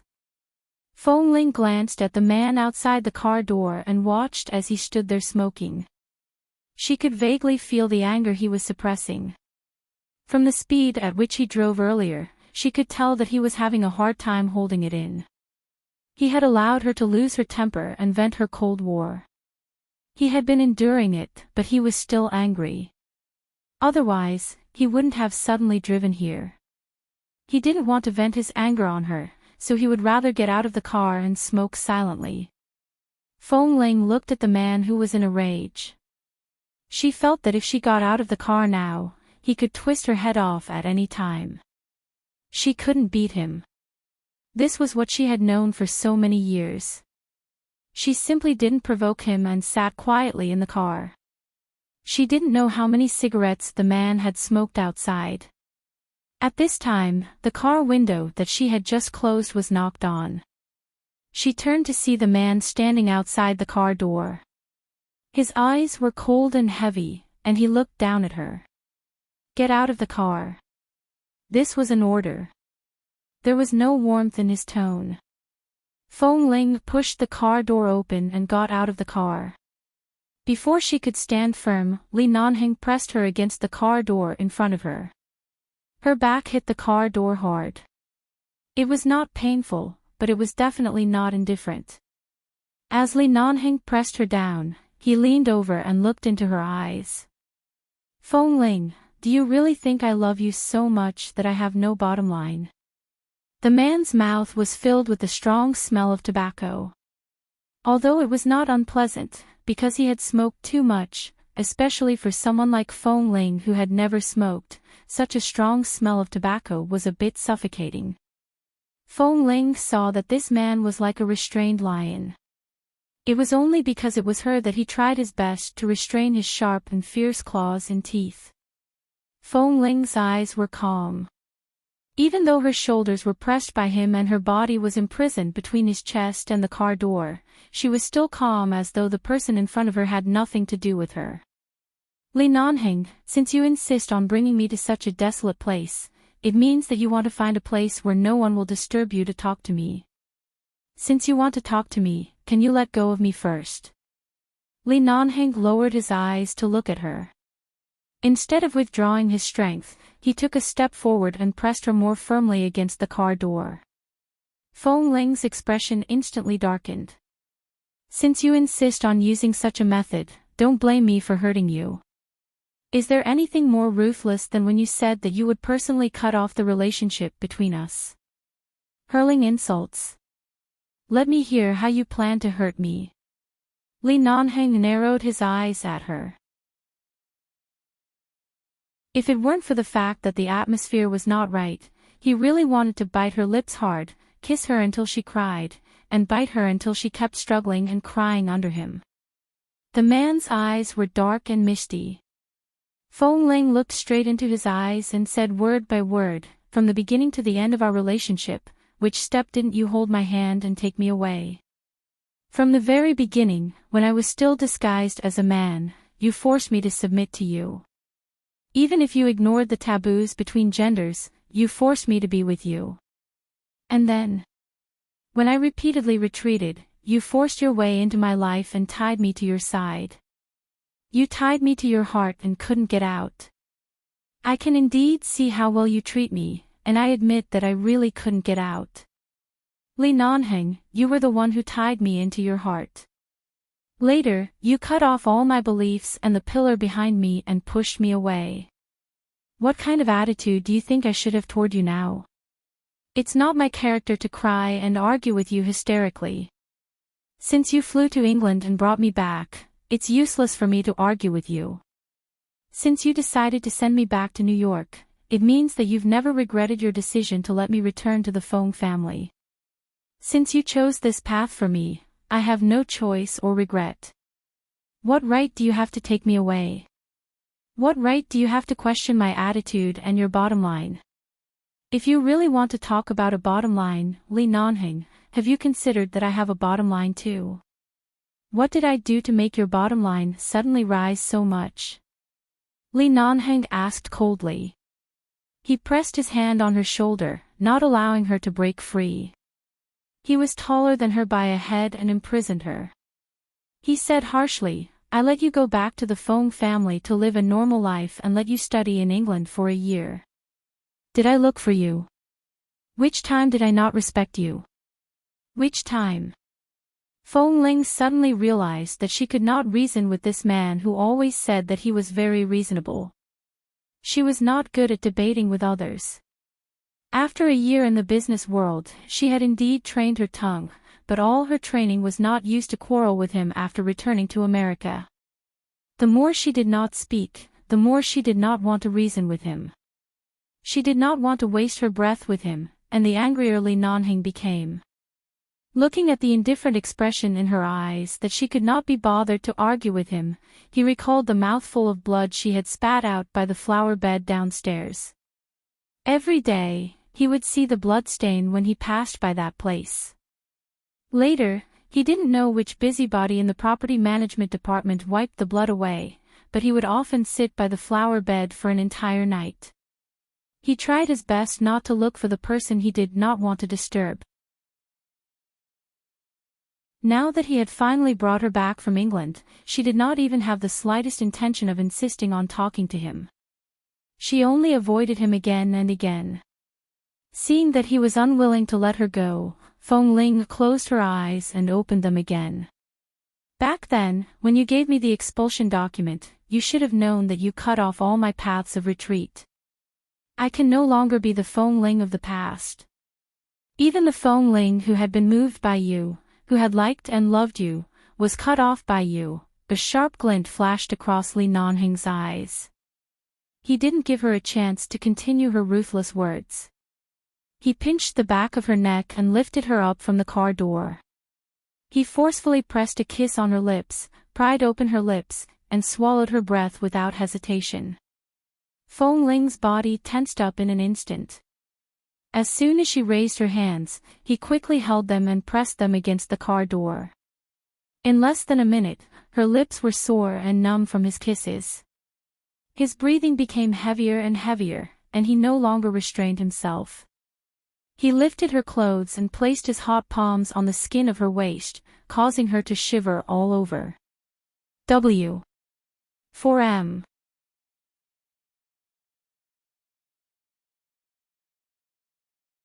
Chapter 1298. Li Yu. Li Nanheng. Feng Ling couldn't break free and could only bite him in the end. However, the man seemed to be really angered by her words. He held her waist firmly and said hoarsely, "Do you mean that I've never respected you? In my life, I've only been careful with you, but you said that I'm the one who drove your emotions and I don't respect you. I don't care if you like me or not, do I have to tie you to my side? I'm the one in charge of everything. You're unwilling, and you don't like it.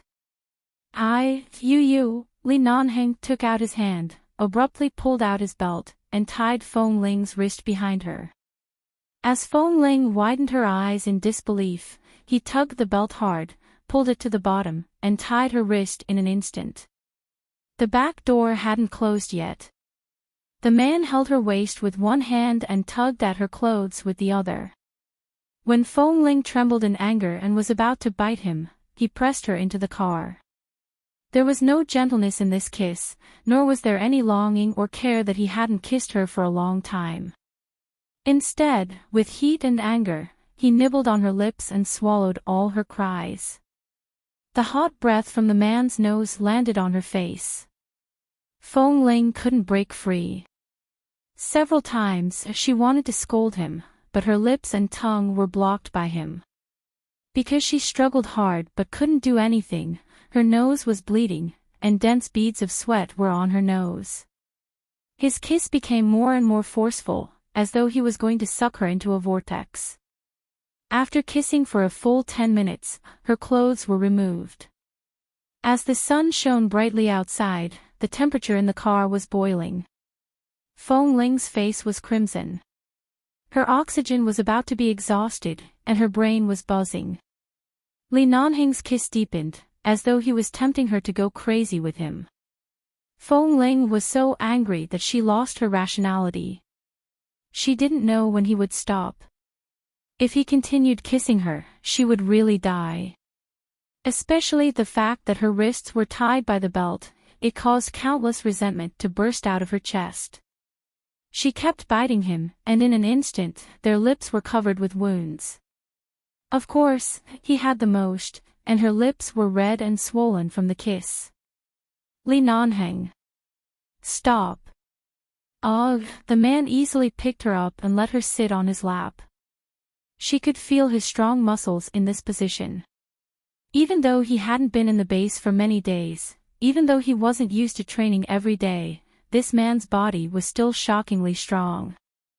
Don't go too far. Feng Ling panted and said with some difficulty as she suddenly sat up. Li Nanheng held her waist and looked at her coldly. Do you know what real disrespect is? I'm afraid you don't even know what it's like to see something by force. Feng Ling's eyelids twitched. She stared at him. What are you doing? I'm warning you, don't. Before she could finish speaking, Li Nanheng had already held her waist and pulled her in front of him. Almost all the clothes on her body were removed, leaving only the thin and pitiful underwear. It rubbed against his pants. She could clearly feel the texture of his pants. It stimulated her whole body and made her tremble. Her whole body tensed up. The man's eyes were merciless and cold. He pinched her chin and forced her to come close to him. His deep eyes looked at her lips that had been kissed red and swollen. If I don't let you experience it once, I'll be too wronged. Seeing the determination in the man's eyes, Feng Ling's heart skipped a beat. She subconsciously felt that he was going to be ruthless to her and quickly tried to get up from him. However, her hands were tied, and her legs were separated. She anxiously tried to use the strength in her legs to get up, but no matter what, she could not defeat his strength. The man firmly held her down and kept her in this position against his legs. Outside the car window, there was a cliff on the top of the mountain. The surroundings were desolate. It was as though he had returned to the half a year in the jungle of Malibu Beach. No one disturbed him, and he could do whatever he wanted. But at least at that time, Li Nanheng was patient and gentle. Every night after showering, he would hug and kiss her seductively. It was not like now, where the temperature in his eyes was so cold that Feng Ling was unable to resist. The more he pressed against his thigh, the more Feng Ling wanted to hide. In the end, because she was touched, even the tips of her toes were curled up. The corners of her eyes were slightly red as she looked at the man in front of her. The Li Nanheng in the past, no matter how domineering he was, at least, he wasn't like this. At this moment, Feng Ling regretted it. She wanted to explain the topic of respect and disrespect, but the man did not give her a chance. He held her waist with one hand and unbuttoned his pants with the other. Hearing the movement of the man's zipper, Feng Ling shivered. Her curled toes immediately loosened and she rushed to get up. However, the man suddenly held her waist and pressed her against the seat behind the car. There was a lot of space behind the off-road vehicle, but Feng Ling had never thought that one day, in the car, he suddenly lowered his waist, showing no mercy. Feng Ling. Her mind was blank. Unprepared, she was in so much pain that she did not even have the strength to cry out. She subconsciously turned her head and bit his arm. At this moment, Li Nanheng also bent down to bite her ear. Before she could adapt, he began to move. At the same time, he said ambiguously and hoarsely in her ear, "Do you want to know what disrespect is? I'll let you experience it one by one." What is respect? When they drove up the mountain, it was still morning and the sun was rising. When all the madness, passion, crying, and fighting stopped, the sun had already set. Feng Ling was in a sorry state. Her long hair was wrapped around her sweaty neck, and the marks on her body were heavier than before. One look was enough to make her blush and her heart beat faster. Her legs were so weak that she could not even sit properly. She leaned weakly against the car seat, and there was only a man's coat covering her body. She gripped the coat tightly to cover her body, and her reddened eyes were filled with confusion. Her fingers gripped the coat too hard, and the knuckles between her fingers were pale. There were no cleaning measures in the car. Her clothes were torn and messy inside and outside the car. Li Nanheng's shirt was also messy from her grip. He simply put on his clothes and got out of the car. He knew how frightened and messy the little woman in the car was at this moment. At this moment, the last bit of reason in his mind finally returned. He could not face Feng Ling, who he had held in the palm of his hand for so many years, but in the end, in a rage, he pressed her against the car and bullied her. W. 4M.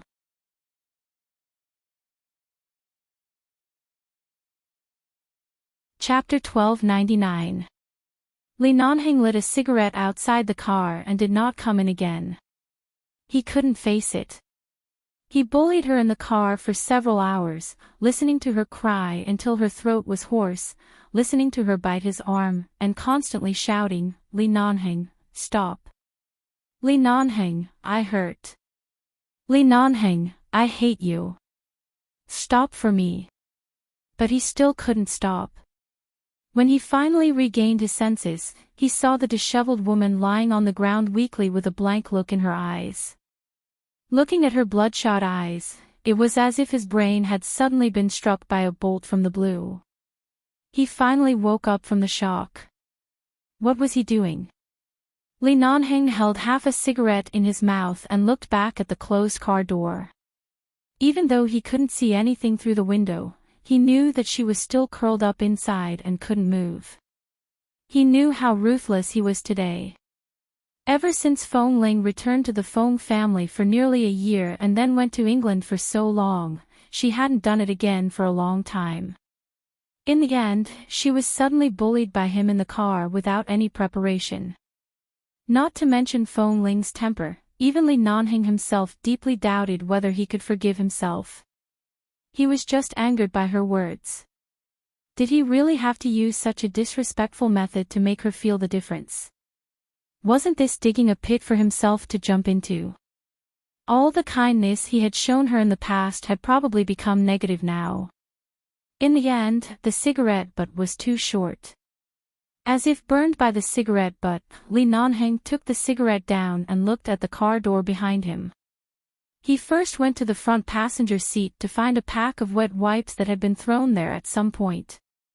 Then he returned to the back door and was about to hand him the wet wipes when he entered the car.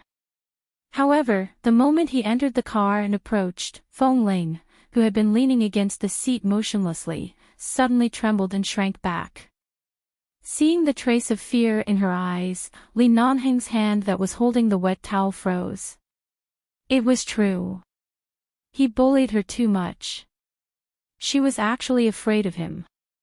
Li Nanheng simply pulled out the wet wipes and stepped forward to lift her coat to help her clean up.